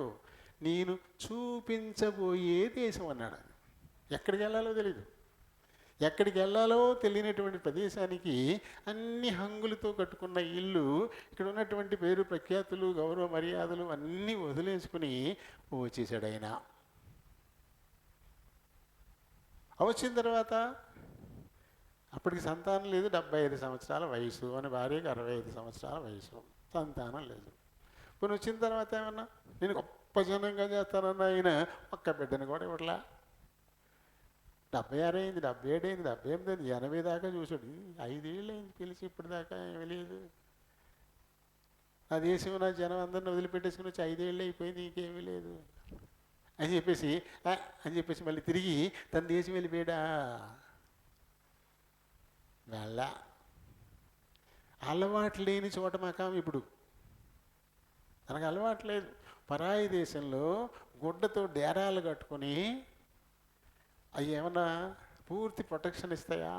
ఎండ నుంచి కానీ, వాన నుంచి కానీ, గాలి దుమారాల నుంచి కానీ పరిపూర్ణంగా భద్రతనిస్తాయా? టెంట్లో గట్టిగా గాలి లేచి వెళ్ళిపోతాయి కూడా. అలాంటి గుడారాల్లో నివసించాడు. 2 సార్లు ఆయన భార్యను పట్టుకెళ్ళిపోయారు. 2 సార్లు ఆయన భార్యను కూడా పట్టుకెళ్ళిపోయారు. ఎలాంటి పరిస్థితి? అయినా వెళ్ళి మళ్ళీ ఊరు వెళ్ళాడా?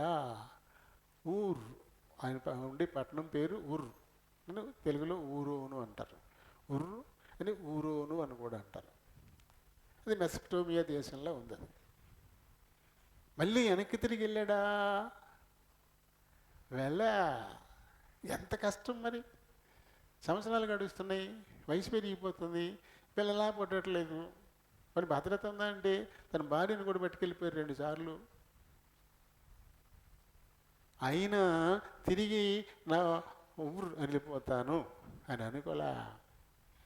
అందుకనే నీతి అబ్రహాం గారికి ఆపాదించబడింది. అబ్రహాము దేవుని నమ్మెను, అది అతనికి నీతిగా ఎంచబడెను. అంటే మాట ఇచ్చి నెరవేరిస్తేనే, మాట ఇచ్చి నెరవేరిస్తాను. మనం అంటుంటాం కదా, మాట తప్పే వాళ్ళకి మనం పెట్టే పేరేంటి? పుచ్చుకొని మాట అంటాం, నీతి జాతి లేదా నీకు? మాట తప్పితే నీతి లేని లెక్క, అంతే. అలాగే మాట్లాడతాం మనం. కానీ దేవుడు నమ్మదగినాడు, ఆయన నీతిమంతుడు, ఆయన చేస్తానన్నది చేసే తీరుతాడు. అందులో ఏ మాత్రం కూడా సందేహం లేదు. ఆయన నమ్మదగిన వాడును నీతిమంతుడును కనుక ఆయన మన పాపములను క్షమించి, ఎలా? ఇంకెప్పటికీ జ్ఞాపకం ఉండకుండా, అది ఇంకెప్పటికీ జ్ఞాపకం ఉండవు. మళ్ళీ అత్తమానది ఎత్తి తిప్పడం ఉండదు. మనము అంటాము, తర్వాత మళ్ళీ తిప్పుతాం. అతమాను దాన్ని గుర్తు చేస్తూ ఉంటాం అని మనం ఏం మర్చిపోయి, అవి అలా సజీవంగా ఉండిపోతాయి మనం చచ్చేదాకా. కానీ దేవుడు అలా కాదు, ఇంకెప్పటికీ కూడా అనమాట, ఇంకెప్పటికీ లేకుండా అనమాట. నమ్మదగిన నీతిమంతుడు కనుక ఆయన మన పాపములను క్షమించి సమస్త దుర్నీతి, మినహాయింపు ఏముండదు. ఏదో అన్నీ చేసేసి ఏదో ఒకటి చిన్నది అరాకొర అలా ఉంచుకుంటూ ఉంటాం అనమాట, అవసరమైనప్పుడు దెబ్బతాకు ఉపయోగించడానికి. అలాగే ఏముండదు ఇక. సమస్తమైనటువంటి దుర్నీతి నుండి మనలను పవిత్రులుగా చేయును. అయితే ఒప్పుకోని వారు మళ్ళీ దేవుణ్ణి అబద్ధికుణ్ణి చేసిన వాళ్ళు అవుతారట. ఒప్పుకోని వారు దేవుని అబద్ధికునిగా చేసేవారంట. డాక్టర్లు ఏం చేస్తారు, హాస్పిటల్ ముందు ఈ మధ్యన డిస్ప్లే బోర్డులు కూడా పెడుతుంటారు. నీ గుండె రోగం ఎలా వచ్చినా సరే దాన్ని నేను బాగు చేస్తాను, లేకపోతే ఊపిరితిత్తుల రోగాన్ని నేను బాగు చేస్తాను, కిడ్నీలకు వచ్చిన రోగాలు నేను బాగు చేస్తాను, ఇలా నువ్వు నరం లేకుండా వచ్చినా నేను పరిగెత్తేలా చేస్తాను, ఇలాంటివి కొన్ని డిస్ప్లే పెడతారు. అక్కడ రాస్తారు, అక్కడ ఎలాంటి కిడ్నీ రోగమైనా నేను నయం చేస్తాను అని పెడుతుంటారు. అక్కడ హాస్పిటల్ మీద పెద్ద పెద్ద బోర్డులు పెడుతుంటారు, హోర్డింగ్లు. నిజమే, కిడ్నీలు నిజంగా మనకున్న కిడ్నీ సమస్యతోటి మనం ఆయన దగ్గరికి వెళ్ళాము. నిజమే, మంచి కిడ్నీ డాక్టరే. మొత్తం అన్ని జాగ్రత్తగా పరీక్షించి చక్కగా మందులు అవి రాసేసాడు. అన్నీ బాగానే కొనేసాము, తెచ్చేసుకున్నాము. తెచ్చుకున్న తర్వాత అవి వేసుకోవట్లేదు. అప్పుడేమవుద్ది, రోగం అలాగే ఉంటుంది. 15 రోజులు పోయిన తర్వాత రా అన్నాడు. రోజులు గడిపోయిన తప్పే మందులు వేసుకోలే. మళ్ళీ 15 రోజులకి వెళ్ళాం. మళ్ళీ టెస్టులు చేస్తాడు. ఏమైనా మార్పు ఉంటుందా? మార్పు ఏమైనా ఉంటుందా? అయితే గీతే ఇంకేమైనా ఎక్కువ అవుద్ది. మందు వేసుకోలేదుగా కాబట్టి కొంచెం ఎక్కువ అవుతుంది. అప్పుడు మళ్ళీ మందులు రాస్తాడు, మళ్ళీ టెస్టులు చేసి మళ్ళీ మందులు రాస్తాడు. మళ్ళీ తెచ్చుకున్నాం. నెల అయిపోయింది, తగ్గలేదు. ఇప్పుడు డాక్టర్ అబద్ధికుడా నమ్మదగినోడా?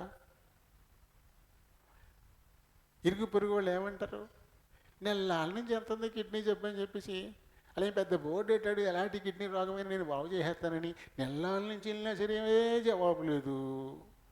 ఎవరిని అబద్ధికుడు అంటారు ఇప్పుడు? డాక్టర్నే కదా, డాక్టర్నే అబద్ధికుడు అంటారు. ఎందుకంటే తెచ్చుకున్నావు కానీ వాళ్ళ ఇప్పుడు ఎలా కుదురుద్ది? ఇంకా రోగం పెరుగుద్ది, ఇంకా తగ్గదు, తగ్గే పరిస్థితి లేదు కదా. అయితే ఇక్కడ దేవుడు చెప్తున్నాడు, నీది ఎలాంటి పాపమైనా సరే ఈ పాపాలను క్షమించి పరిశుద్ధులు చేయడానికి ఆయన చాలినవాడు, ఆయన నమ్మదగినవాడు, ఆయన నీతిమంతుడు అని ఉన్నాయి ఇక్కడ. ఆయన దగ్గరికి వచ్చి కొన్ని పాపాలను చెప్పకుండా ఉండడం, ఒకవేళ చెప్పినా అందుకు రెమెడీ ఉంది కదా, చెప్తాడు. ఇది పోవాలంటే నువ్వు ఇంక అటువంటి వైపు వెళ్ళకూడదు, అటువంటి దరిదాపులకు నువ్వు వెళ్ళకూడదు. ఉన్నాయి కదా, ఒప్పుకున్నావు కానీ ఇంకా అదే పని చేస్తున్నావు, ఒప్పుకున్నావు కానీ మళ్ళీ ఇంకా అదే పని చేస్తున్నావు. మరి కుదురుద్దా? అది కుదరదు. దేవుడి దగ్గరికి వస్తున్నావు, ఒప్పుకుంటున్నావు. చూడండి, ఒక నుంచి ప్రార్థన చేసినప్పుడల్లా ఏం చేస్తాం, ముందు మన నోటంటే వచ్చే మాట ఏంటి? ఏంటి? నేను పాపిని ప్రభువాను, నేను పాపిని ప్రభువాన్ని. ఖచ్చితంగా మన నోటంట ఆ మాట వచ్చేస్తూ ఉంటుంది. ఇంకెప్పటికీ పాపినేనా? ఇంకెప్పటికీ అదే పదమా? అంటే నేను దేవుడు పరిశుద్ధిగా చేయలే అంటే ఆయన మాట తప్పాడా? మాట తప్పేవాడు ఆయన? ఇదే మాట మాట్లాడుతున్నావు కానీ కడుక్కొనే పని చేయట్లే. అందుకే అప్రయత్నంగా నీ హృదయంలో నుంచి అదే మాట వచ్చేస్తుంది. నువ్వు పాపివి, హృదయం ఎప్పుడు యథార్థమో చెప్పొద్దు కదా. దేవుని ఆత్మ ఉంది అందులో. అందుకని పాపి పాపి పాపి సంవత్సరాలు గడిచిపోతుంటేనే పాపి నేనే, పాపి నేనే, పాపి నేనే, అదే మాట. ఈ పాపాలు క్షమించబడ్డ తర్వాత నువ్వు పాపి ఎందుకు అవుతావు? ఒకప్పుడు నేను పాపిగా బతికాను అయినా నన్ను నువ్వు నా పాపాలను కడిగేశావు, నన్ను ఇప్పుడు నువ్వు పరిశుద్ధిని చేశావు, నీ బిడ్డగా నన్ను అంగీకరించావని చేయాలి. అది మానేసి నీ పాపిని ప్రభా క్షమించు, నేను పాపిని ప్రభా క్షమించు, నేను పాపిని ప్రభా క్షమించు అంటే ఆయన క్షమించట్లేదా? క్షమించడానికి ఆయన చాలినవాడు కాదా? నీ పాపాలను కడగడానికి ఆయన చాలినవాడు కాదా? నువ్వు అదే అదే అదే అదే అదే అంటుంటే ఇప్పుడు దేవుణ్ణి అబద్ధికుని చేసినట్టే కదా. ఆయన ఎలాంటి వాడని చెప్పేసి రాయబడి చక్కగా ఆయన నమ్మదగిన వాడును నీతిమంతుడును గనుక అని చెప్పేసి, నమ్మదగిన వాడు నీతిమంతుడు. అయినా ఇది నీ పాపాన్ని తుడి చేయలేకపోతున్నాడు. నేను తుడి చేస్తానని చెప్పాడు కదా ఆయన. ప్రయాసపడి భారము అంటే పాప భారము మోస్తున్న సమస్త జనులారా నా యొద్దకు రండి అని ప్రభు చెప్పాడు. నేను మీకు విశ్రాంతినిస్తాను అన్నాడు. బరువు నెత్తి మీద మెల్లలా వంకరైపోతాయి. రా రా రా రా రా ఈ బరువు నేను తేలిక చేస్తాను, నేను దింపేస్తాను అని పిలిచారనుకోండి, అక్కడికి వెళ్ళిన తర్వాత కూడా ఆ బరువు దించకుండా అలాగే వద్దు పర్లేదు కొంచెం అంటే ఎలా ఉన్నారండి మనలు. ఎనికేపల్లి నుంచి అడుగుకొల్లూరు ఒక ఎడ్ల బండి వస్తుందంట. పాపం వాడు ఆ ఎనికేపల్లి పొలాల్లో ఎక్కడో గడ్డి కోసేసి పెద్ద మోపుని ఎత్తినెట్టుకుని వస్తున్నాడంటే ఒక ఆయన. ఈ బండి అయింది తెలిసి ఆయన, అన్నా రా రా రా ఏమవుతావులే రా బండి ఎక్కన్నా అంట. బండి ఎక్కంటే పాపం బండి ఎక్కి కూర్చున్నాడు. అది ఇది ఆయన బండితో వెళ్ళినప్పుడు అటు తిరిగే మాట్లాడుతాడు, ఇది జవాబు చెప్తున్నాడు, తిరిగే మాట్లాడుతాడు, జవాబు చెప్తున్నాడు. కాబట్టి ఎందుకు వెనక్కి తిరిగి చూస్తే మూపు నెత్తి మీద ఉందంట. మూపు నెత్తి మీద పెట్టుకుని బండిలో కూర్చున్నాడంట. ఇదేంటన్నా బండి ఎక్కించుకుంటే నెత్తి మీద పెట్టి కూర్చున్నామంటే బండిలో పెట్టేయండి. వద్దులే బాబా ఎద్దుల్లో మోతున్నాయి, ఈ మోపే మోతా అన్నాడు. ఏదో నన్ను మోతున్నాను కదా, నన్ను తీసుకెళ్తున్నావు, ఈ మోపు ఎందుకులే భారం అన్నా అంట. మరి అది ఎక్కడుంది? అది ఎక్కడుంది? ఇలా ఉండిపోతున్నాం మనం. ప్రభు దగ్గరికి వస్తున్నాం కానీ ఆ పాపాన్ని దించుకోవట్లే, అది అలానే ఉంచుకుంటున్నాం. ఏదో నన్ను మోస్తున్నావు లేదు, ఆ పాపం కూడా నీకెందుకు? ఏదో నన్ను మోస్తున్నాను, నా పాపం కూడా నీకెందుకు? నిన్ను మోసేవాడు నేను ఎత్తున్న దాన్ని వేయడా? ఆయన మోసే బండి ఆయన ఎత్తి మీద ఉన్న బరువును మోయట్లేదా? చాలా తెలివైన వాడు అనుకుంటున్నాం మనం. అనుకుని ఏం లేదు అబ్బే ఏం లేదు అని నువ్వు దాచేసుకుంటూ నమ్మదగిన దేవుణ్ణి, సత్యవంతుడైనటువంటి దేవుణ్ణి అబద్ధకుని చేసేస్తున్నానంట. అదే రాయబడింది కింద, మనము పాపము చేయలేదని చెప్పుకుని ఎడల ఆయనను అబద్ధకునిగా చేయువారమగుదుము. దేవుణ్ణే అబద్ధకుని చేసేస్తామంట. దేవుణ్ణి అబద్ధకుని చేస్తాం. ఆశ్చర్యకరుడు, ఆయన చేతులు ఆశ్చర్యకార్యాలు చేస్తాయి. ఏవి ఎక్కడ ఏం చేశాడు? ఏమైంది? నాకు ఏముంది? నా గుడిసిలాగానే ఉంది, నా డొక్కు సైకిల్ లాగానే ఉంది, నేను అలాగే ఉన్నాను. ఏం మారిపోయాను నేను? ఆయన ఏం ఆశ్చర్యకార్యాలు చేసేసాడు? వట్టిదే అంటే ఏంటి? ఆయన అబద్ధకుడు చేసినట్టే కదా. యోబు 8:5 నుంచి మనం చదువుకోవాలా. అది కూడా మనం కంఠస్థం చేసేసుకోవాలి ఎప్పుడు కూడా. నీవు జాగ్రత్తగా దేవుని వెదకని ఎడల, సర్వశక్తుడకు దేవుని బతిమాలుకుని ఎడల, నీవు పవిత్రుడవై యథార్థవంతుడవైన ఎడల, ఇది కండిషన్. పవిత్రులం కావాలి. శుభ్రంగా పాపం కడుక్కుంటే తప్ప పవిత్రులం కాలేం. అవి మనం కడుక్కోలేకపోతున్నాం. ప్రభు కడగడానికి చాలినవాడు.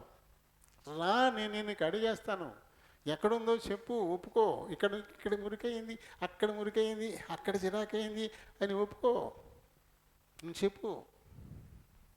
అలా ఒప్పుకున్నప్పుడు అక్కడక్కడ నేను శుభ్రం చేసేస్తాను, నేను పరిశుద్ధం చేసేస్తానని దేవుడు చెబుతుంటే ఒప్పుకోకుండా అది అట్టబెట్టేసుకుంటే ఎలా యథార్థవంతుడు అవుతావు? ఎలా పవిత్రుడు అవుతావు? యథార్థత లేకుండా, పవిత్రత లేకుండా దేవుణ్ణి నువ్వు ఎలా వెతుకుతావు? ఆయన ఎలా నువ్వు బతిమాలుకుంటావు? అది కుదరదు.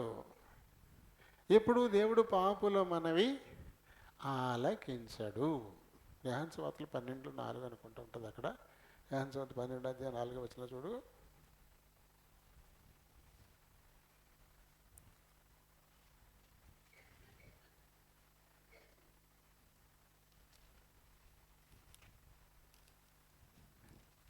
ఏమేమి కనపడలేదురా?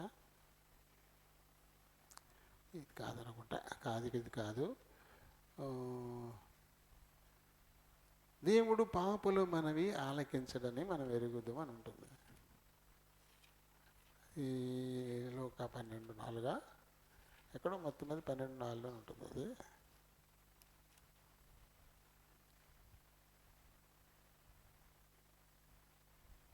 కాదు, చూడండి ఎక్కడో మొత్తం మీద దేవుడు పాపుల మనవి ఆలకించడని మనం ఎరుగుదాము అని ఉంటుంది.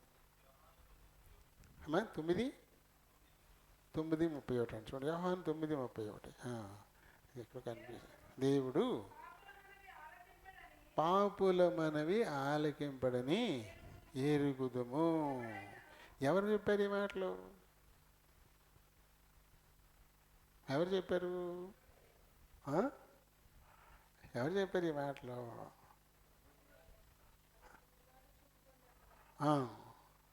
కదా, చూపు పొందినటువంటి వాడు. ఎందుకంటే నా కళ్ళు తెరిచాడు దేవుడు. ఈయన నాకు చూపించిన ఆయన వేడుకున్నాడు. ఈయన వేడుకుంటే దేవుడు నాకు చూపునిచ్చాడు.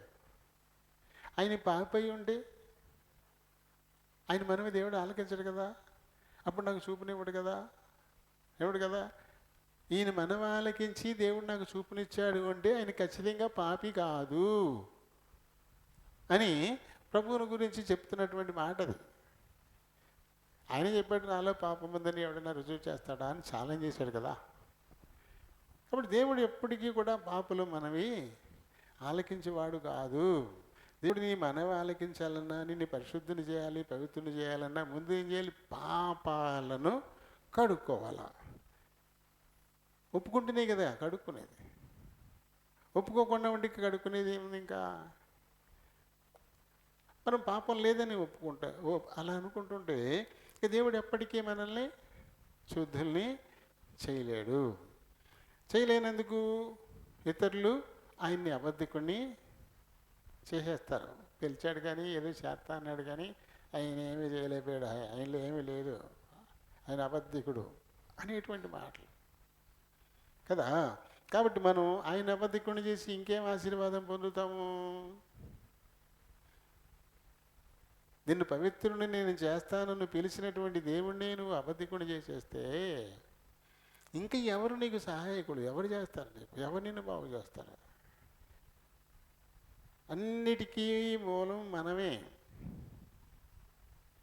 నువ్వు పాపిగా ఉండడానికి కారణం నువ్వే, పరిశుద్ధిగా మారడానికి కారణం నువ్వే.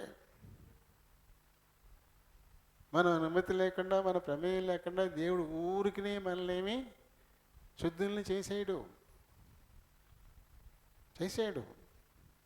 ఎన్ని ఆసుపత్రులు ఉన్నా, ఇటువంటి ఎక్విప్మెంట్ ఎక్కడున్నా రోగులందరినీ ఊరినే బాగు చేస్తారు వాళ్ళు. స్వస్థత నాశించి వాళ్ళ దగ్గరికి వెళ్ళినోడికి మట్టుకే ఏమైనా చేయగలుగుతారు. వెళ్ళి వారి కోసం ఏమైనా ఖర్చు పెట్టాలి, మళ్ళీ వాళ్ళు చెప్పింది చేయాలి, ఖర్చు పెట్టాలి, అప్పుడు మాత్రమే చేయగలుగుతారు. లేని పక్షంలో వాళ్ళు ఏమీ చేయలేరు. అలాగే దేవుడు కూడా ఆయన చేసినటువంటి ఎన్ని స్వస్థత కార్యాలు ఉన్నా అవన్నీ నేను చేశానని చెప్పలే ఆయన. నీ విశ్వాసము నిన్ను స్వస్థపరిచింది అని చెప్పాడు. నీ విశ్వాసము నిన్ను స్వస్థపరిచింది అని చెప్పాడు. కాబట్టి నేను దేవుణ్ణి కాబట్టి నేను చేసేస్తానని నేను చెప్పలే ఆయన. నమ్మడం నీ వల్ల అయితే నీకు అంతా సాధ్యమే అని చెప్పాడు. కాబట్టి ముందు ఆయన మన పాపాలను క్షమించే విషయంలో ఆయన ఖచ్చితంగా నమ్మదగిన వాడే, అందులో తిరుగులేదు. ఇక అయితే నువ్వు ఒప్పుకోవాలి కదా. వేటిని దేవుడు క్షమించాలని నువ్వు ఆశిస్తున్నావో వాటినల్లా చెప్పాలి. ప్రభువా, నేను ఇలాంటి పాపం చేశాను, ఇక్కడ ఇలాంటి తప్పు చేశాను, ఇలాంటి తప్పు మాట మాట్లాడాను, ఇక్కడ వెళ్ళకూడని చోటుకు పోయాను, ఇవన్నీ చెప్పాలా. అప్పుడు ఒక్కోటి అన్నీ అంటికలు పెడేస్తాడు, తీసేస్తాడు మొత్తం ఏమీ లేకుండా. అంతే తప్ప కొన్ని రహస్యాలు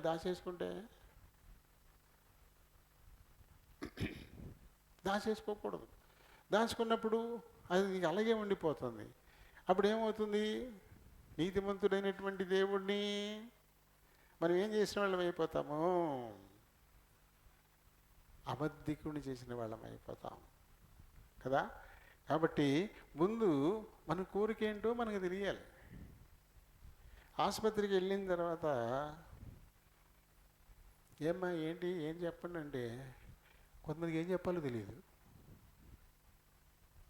అక్కడికి వెళ్ళిన తర్వాత ఆ డాక్టర్ గారు అలా అడిగితే ఏం చెప్పాలో తెలీదు. అలా ఉంటారు, కాసేపు బ్లాక్ అవుతారు. ఆ తర్వాత మొదలెట్టాక అప్పుడు వస్తాయి ఒక్కోటి చెప్తారు, ఉన్నాయి లేని కూడా చెప్తుంటారు. మళ్ళీ ఏదో మందులు రాసేసే ముందు మళ్ళీ ఇంకోటి గుర్తొస్తుంది, మళ్ళీ చెప్తారు.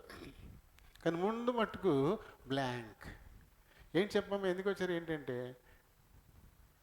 అలా చూస్తారు. ఆ తర్వాత మొదలెడతారు. అంటే ఏంటి, మనకే స్పష్టత లేదు. ఎందుకు ఆయన దగ్గరికి వెళ్ళాము, డాక్టర్ దగ్గరికి ఎందుకు వెళ్ళామో మనకే సరిగ్గా స్పష్టత ఉండట్లా. స్పష్టత ఉండాలి కదా. నువ్వు దేవుని దగ్గరికి ఎందుకు వచ్చావో స్పష్టత ఉండాలా. ఏ ఏ పాపాల నుంచి విడుదల పొందాలని నువ్వు కోరుకుంటున్నావో అవన్నీ నువ్వు లిస్ట్ చేసుకుని ఉంచాలా. అవన్నీ ప్రభు దగ్గర ఆఖరు పెట్టేయాలి, చెప్పేయాలని. ఏమీ దాచకూడదు. పాత నిబంధన కాలంలో ఇంకా ఇప్పటికీ కూడా కొన్ని దేవాలయాల్లో కన్ఫెషన్ బాక్స్ అని ఉంటుంది. బాక్సులు పెట్టలేక ఉంటుంది అనమాట. రకరకాల డిజైన్లతో తడికిలల్లి పెడతారు. అందులో కూర్చుంటారు పాస్టర్ గారు. నేను అడిగి వెళ్ళి నేను ఇలాంటి పాపం చేశాను, నేను అలాంటి పాపం చేశాను, ఇలాంటి తప్పు చేశాను, ఆయన చెవిలో చెప్పేస్తారు. ఆయన క్షమించేస్తాడా? ఆయన క్షమించేస్తాడా? వాళ్ళే బోళ్ళని పాపాలు చేసి కూర్చుంటున్నారు. వాళ్ళే స్వార్థపరులు అయిపోయి ఉంటున్నారు. వాళ్ళే పక్షపాతం చూపిస్తూ ఉంటారు. చందాలు ఎక్కువ ఇచ్చేటువంటి వాళ్ళకి సోఫాలు వేస్తారంట, కొంచెం తక్కువ ఇచ్చే వాళ్ళకి కుర్చీలు వేస్తారంట, అసలు ఏమేమి చాపేస్తారంట. ఇలా ఈ పక్షపాతం. ఇలాంటి వాడు చెవులు మనం చెప్పేది క్షమించేస్తాడా?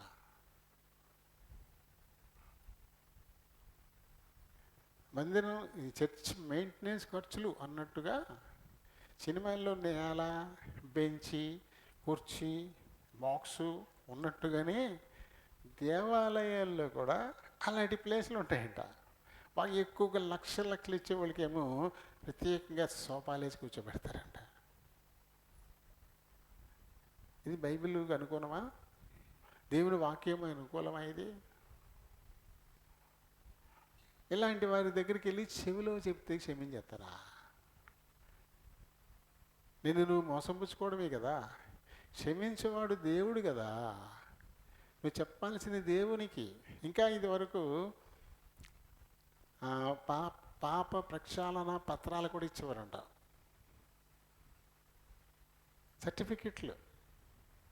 1 కోటి రూపాయలు ఇస్తే నీలో ఇంకే పాపం లేదు, నువ్వు పవిత్రుడు అని చెప్పేసి సర్టిఫికెట్ ఇచ్చేస్తారనమాట. ఏం చేద్దాం సర్టిఫికెట్? ఎక్కడ తీసుకెళ్తావు నిన్ను? డబ్బు పెట్టి నువ్వు ఒక పత్రం కొనుక్కుంటే నువ్వు పరలోకానికి వెళ్ళిపోతావా? వీళ్ళందరూ స్వార్థపరులు, ధనాపేక్ష, దాని కొరకే. ఆ మధ్యకాలం చాలా ఎక్కువగా మోగింది. కైకలూరు వైపు నుంచి ఒక చర్చ్ వాళ్ళు క్యాలెండర్ వేలం పాట పెట్టారు. క్యాలెండర్ని వేలం పాటేశారు. ఆ క్యాలెండర్ మీద ఆ దైవజనుల ఫోటోలు ఉంటాయంట.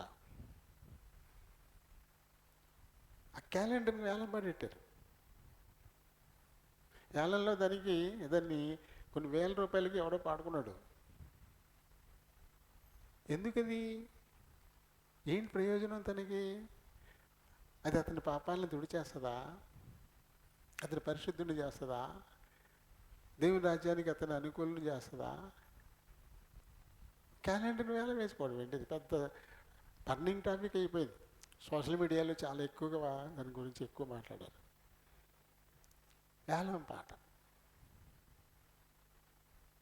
ఇంకా తక్కువేం కాదు. అయ్యగారితో ఫోటో దిగితే 10,000, అయ్యగారితో ఫోన్లో ప్రార్థన చేయించుకుంటే 10,000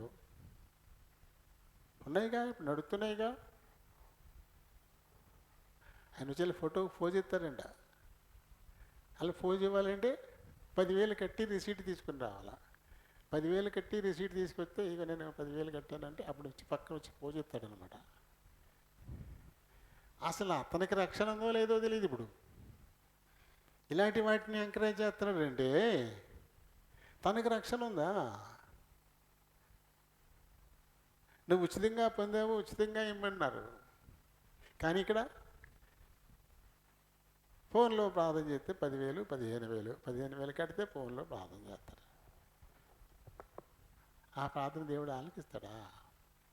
అనాపేక్ష సమస్తమైన కీడులకు మూలమని బైబిల్లో చెప్తా ఉంటే నువ్వు 15,000, 10,000 తీసుకుని ఫోన్లో నువ్వు ప్రార్థన చేస్తే దానికి దేవుడు జవాబిస్తాడా? దేవుడు పాపుల మనవి ఆలకించడని ఎరుగుదుము. ఇలాంటివన్నీ జరుగుతూ ఉన్నాయి. కానీ దేవుని దగ్గర చెప్పాలి, నమ్మదగిన వాడు. నువ్వే ఫాదర్ దగ్గర, అయ్యగారి దగ్గర నువ్వు వెళ్ళి చెవిలో నేను పాపం చేశాను నువ్వు చెప్పేస్తే నీ పాపాలని క్షమించేయలేడు, నేను పరిశుద్ధుణ్ణి చేయలేడు. చేయగలిగిన వాడు దేవుడు మాత్రమే. ఆ దేవుని పాదాల దగ్గర నువ్వు మోకరించాలి. నువ్వు ఎక్కడ మోకరించి ప్రార్థన చేస్తే అక్కడికి వచ్చేస్తాడు ఆయన. ఆయన పాదాలు నీ దగ్గరే ఉంటాయి. యథార్థంగా పాపాలు ఒప్పుకుంటా ఉంటే అప్పుడు దుఃఖం వచ్చిందంట. దాని దైవ చిత్తానుసారమైన దుఃఖము అని చెప్తుంది బైబిల్. మనకి మనమే ఏడ్చేయడం కాదు, మొదలెట్టగానే ఏడ్చేస్తూ ఉంటారు ప్రార్థన. కొంతమంది మొదలెట్టడం పాపం ఏడ్చేస్తూ ఉంటారు ప్రార్థన. ఇది నేర్చుకున్న ఏడుపు అనమాట, నేర్చుకున్న ప్రార్థన. ఒకసారి నువ్వు ఏడ్చావంటే నీ హృదయం కడిగబడిపోద్ది మొత్తం. నీకు మళ్ళీ ఇక దుఃఖం రాదు. అది ఒక్కసారే వచ్చింది. ఆ కన్నీళ్ళు నీ పాపాలను పూర్తిగా కడిగేస్తాయి, ప్రక్షాళన అయిపోద్ది, ఆ తర్వాత తేలికైపోద్ది. అదే మొదలెట్టినప్పుడల్లా ఏడు చేస్తున్నామంటే పాపాలు పదిలంగా దాచబడి ఉన్నాయి అన్నమాట అక్కడే. కాబట్టి పాపాలు ఒప్పుకునే కార్యక్రమాన్ని మొదలుపెట్టినప్పుడు దేవుని చిత్తానుసారంగా దుఃఖం వచ్చేద్దనమాట.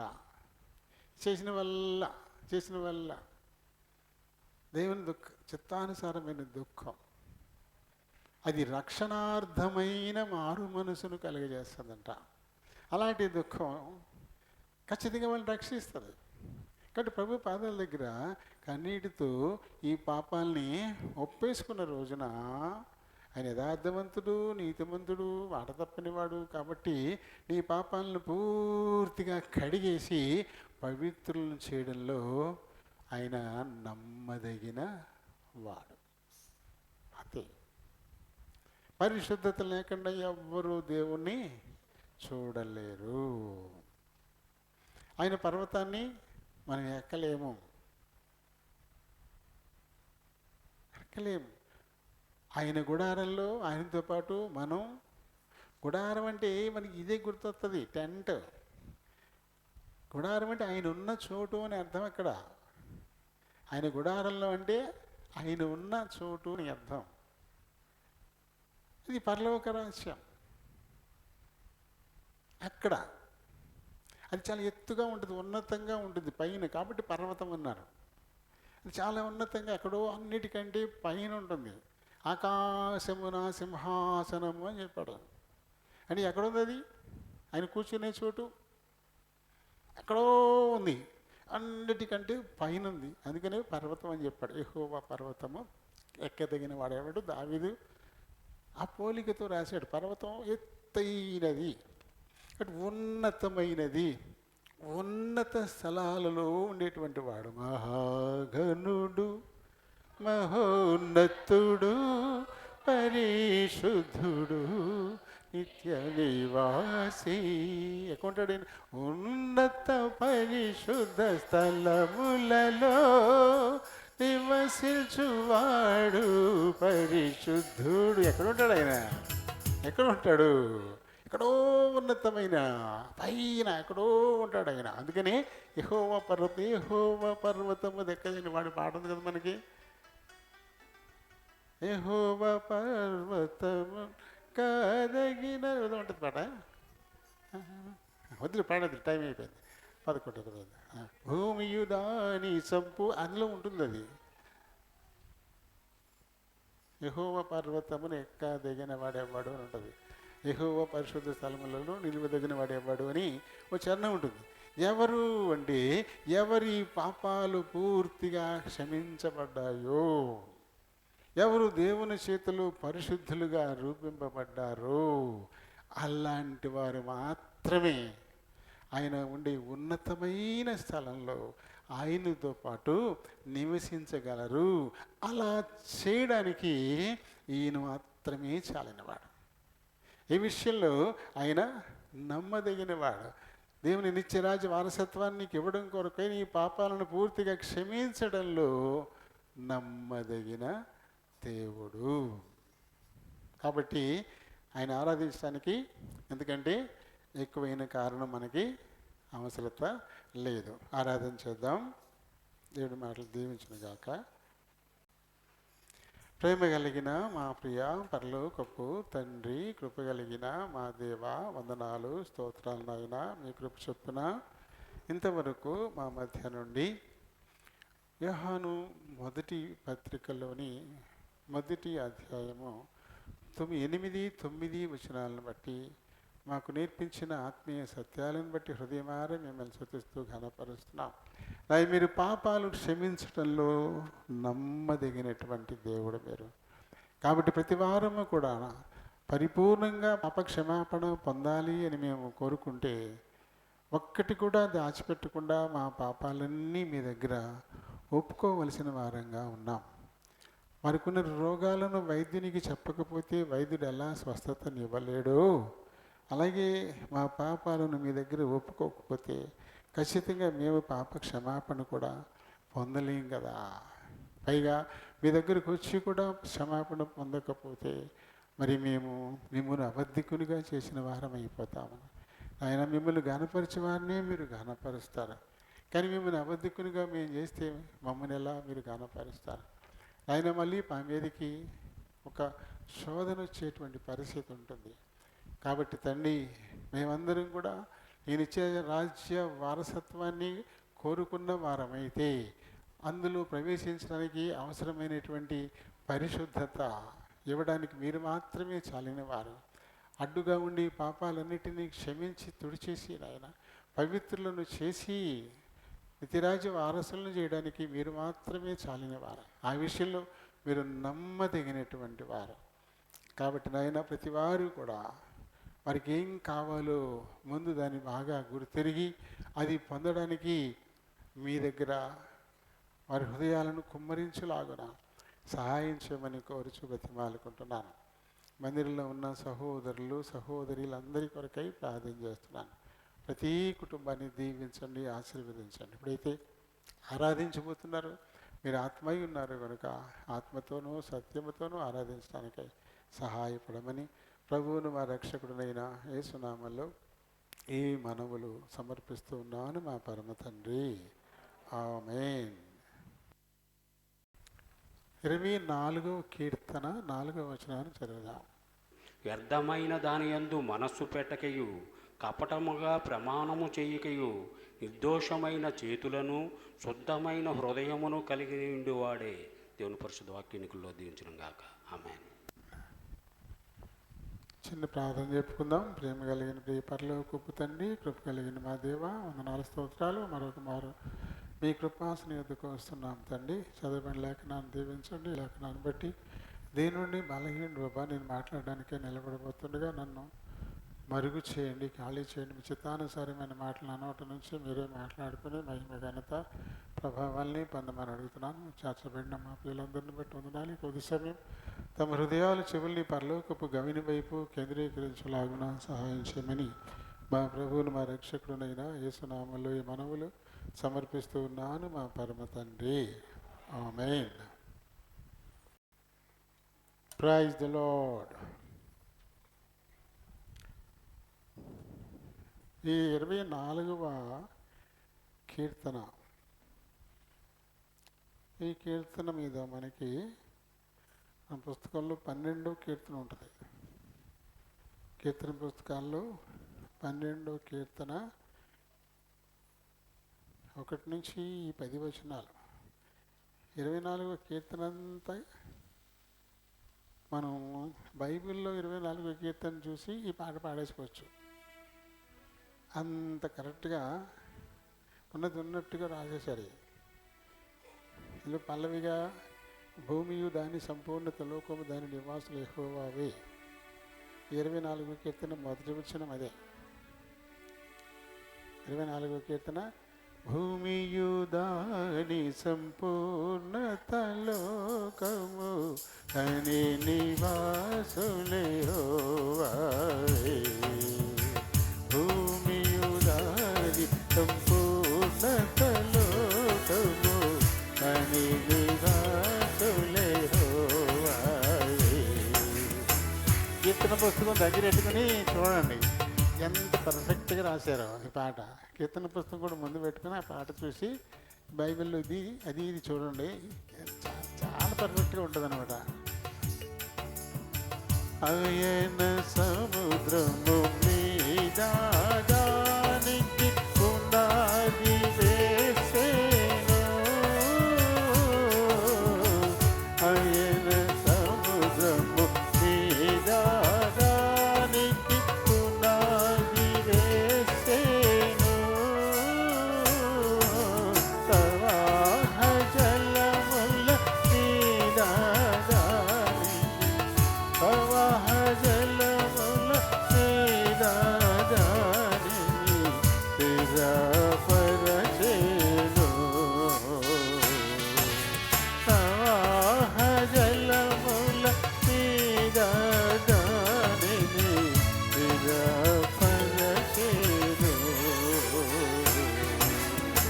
భూమియు దాని సంపూర్ణత, లోకము దాని నివాసులు యెహోవావే.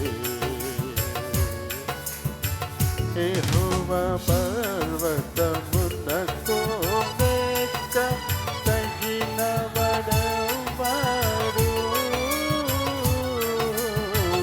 యెహోవా పర్వతమునకు ఎక్క తగినవాడెవ్వడు.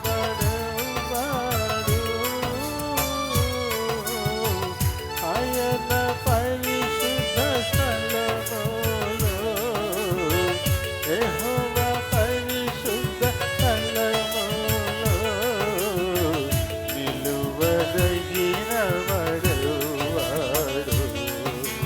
యెహోవా పరిశుద్ధ స్థలములో నిలువదగిన వాడెవ్వడు. భూమియు దాని సంపూర్ణత, లోకము దాని నివాసులు యెహోవావే. వ్యర్థమైన దాని యందు మనస్సు పెట్టకయు. వ్యర్థమైన దాని యందు మనస్సు పెట్టకయు. నిర్దోష చేతులు, శుద్ధ హృదయము, నిర్దోష శుద్ధ హృదయము కలిగిన వాడే. నిర్దోష చేతులు, శుద్ధ హృదయము కలిగిన వాడే. భూమియు దాని సంపూర్ణత, లోకము దాని నివాసులు యెహోవావే. చాలా పర్ఫెక్ట్గా ఉంటుంది కీర్తన. అందులో ఉన్నట్టుగా చిన్న యెహోవా అన్న కూడా ఆయన అని పెడతారు. అంటే నామవాచకం, దానికి సర్వనామం. కాబట్టి మళ్ళీ ఆయన అంటే యెహోవాయే లెక్క. ఎంత చాలా చక్కగా రాశారు. అయితే మనం చదువుకున్నటువంటి ఈ వచనం ఏంటి? వ్యర్థమైన దాని యందు మనస్సు పెట్టకయు, కపటముగా ప్రమాణము చేయకయు, నిర్దోషమైన చేతులను, శుద్ధమైన హృదయమును కలిగి ఉండువాడే ఆయన పరిశుద్ధ పర్వతాన్ని ఎక్కదగినవాడు. ఆయన గుడారంలో ఆయనతో పాటు నివసింపదగినవాడు, ఆయనతో కలిసి భోజనము చేయడానికి కూడా అర్హత కలిగినటువంటి వాడు.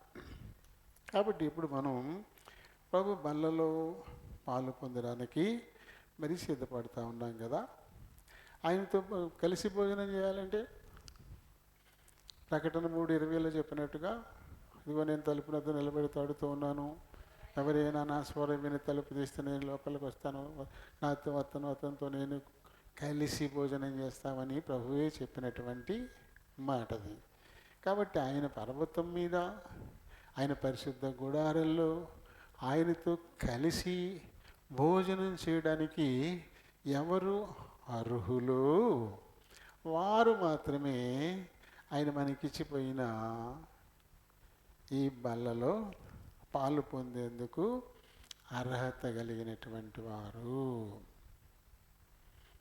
కాబట్టి ఇస్తున్నారు కదా అని మన మట్టుకు మనం గబగబా అందులో త్వరపడి చేతులు ఉంచటం అది క్షేమం కాదు.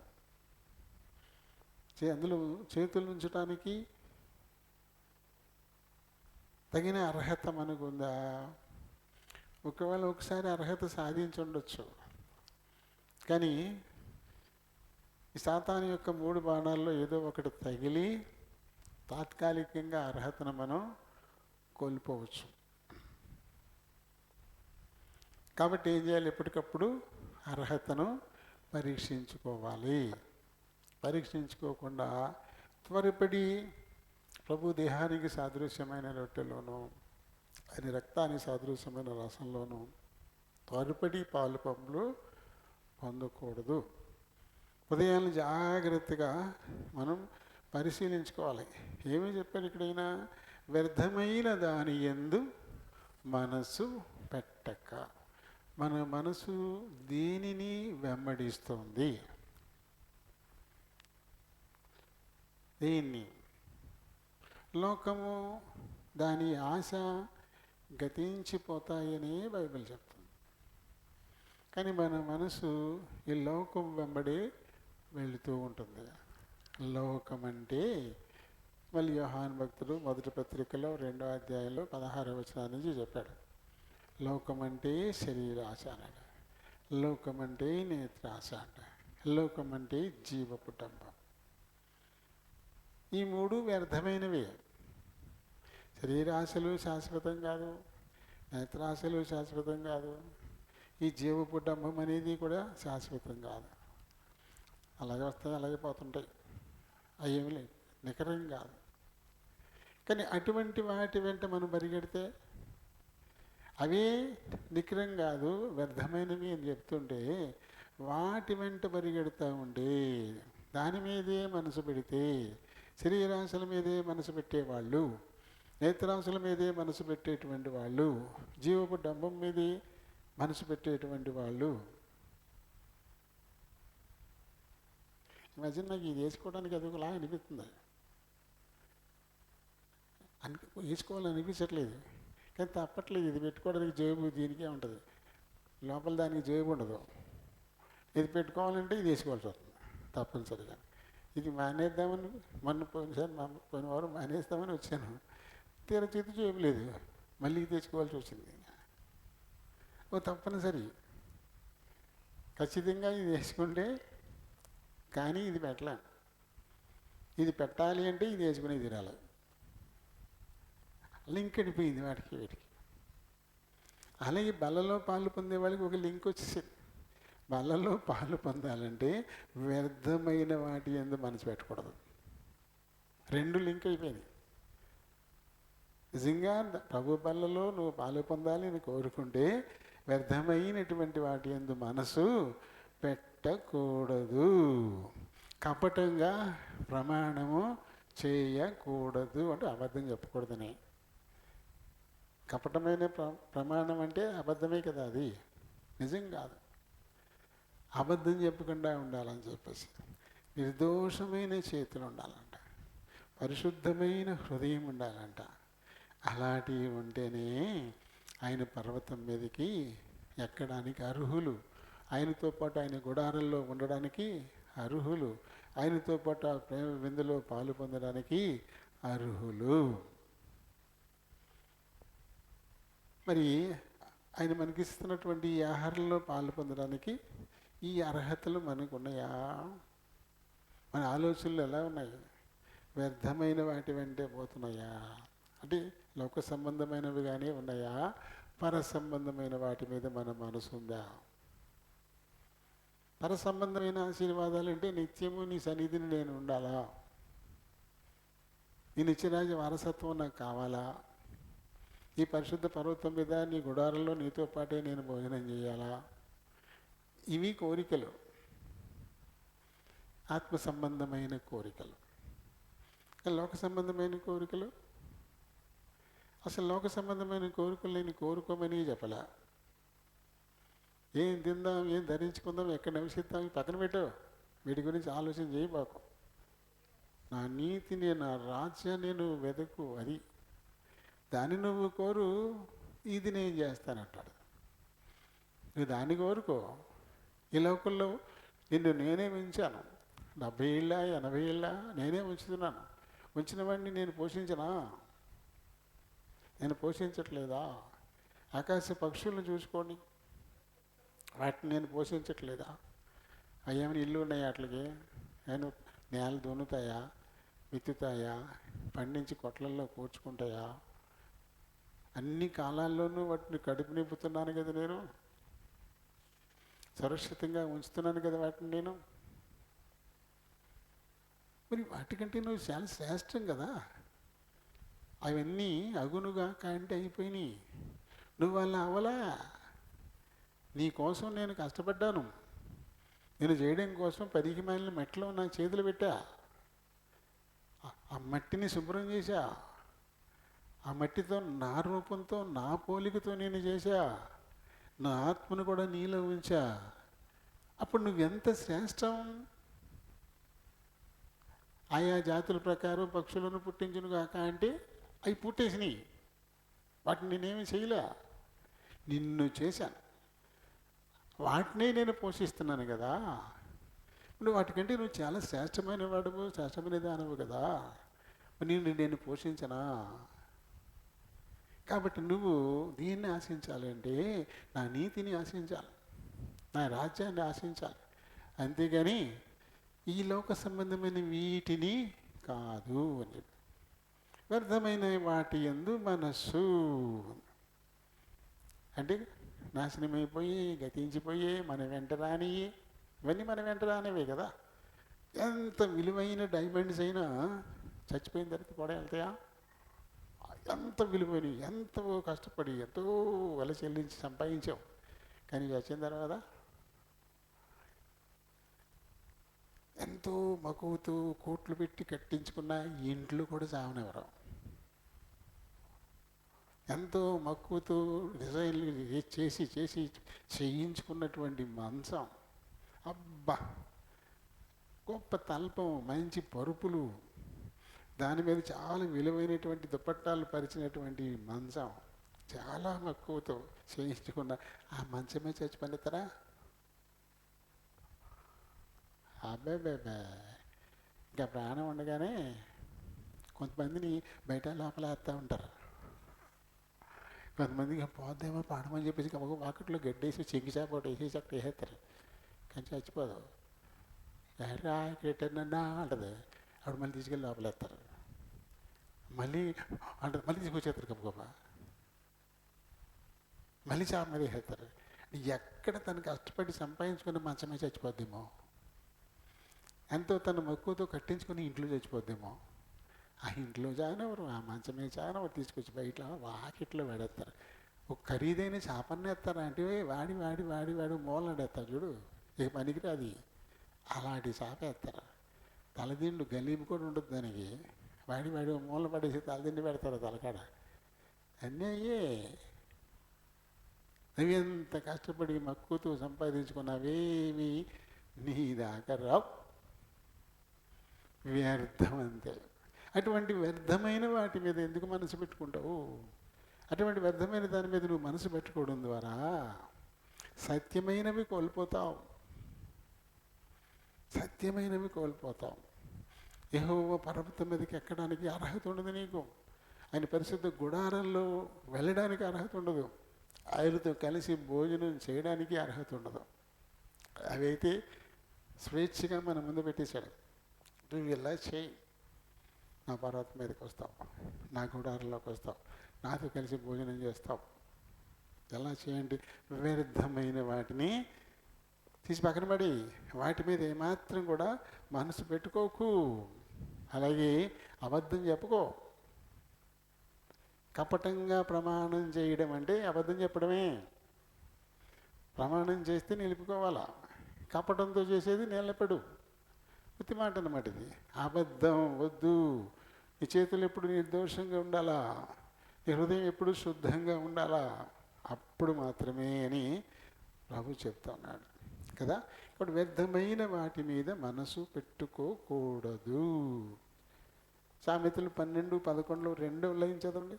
సామెతలు 12:11 రెండవ లైన్ మట్టికే.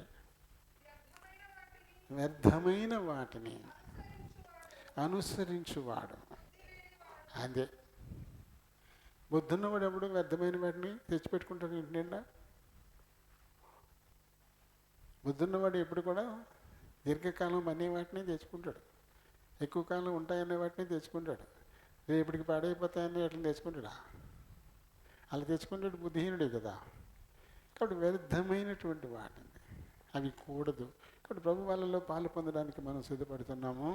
కాబట్టి మన ఆలోచనలు వేటి వెంట పరిగెడుతున్నాయి? వ్యర్థమైన వాటి వెంట పరిగెడుతున్నాయా? లేకపోతే ప్రభుకి ఇష్టమైనటువంటి వాటి, ఆయన గుడారంలో మనం ఉంచడానికి, ఆయన పర్వతం మీద మనం ఉంచడానికి, ఆయనతో కలిసి భోజనం చేయడానికి అర్హతను తెచ్చేటువంటి వాటి వెంట మనం పరిగెడుతున్నామా? ప్రభు నుంచి దూరం చేసే వాటి వెంట పరిగెడుతున్నామా? నేను చూసుకుని ప్రభువుకు దగ్గరగా తీసుకెళ్ళే వాటి వెంట మనం వెళుతుంటే ఆయన దేహం, ఆయన రక్తం, వాటికి సాదృశ్యమైన రొట్టె రసం మనకి ఆరోగ్యకరం, ఆశీర్వాదకరం, ఆత్మీయంగా మనల్ని స్థిరంగా ఉంచుతాయి. కాబట్టి హృదయాలను జాగ్రత్తగా పరిశీలన చేసుకొని తగిన యోగ్యతతో పాలు పొందుదాం. దేవుడి మాటల్ని దీవించునుగాక.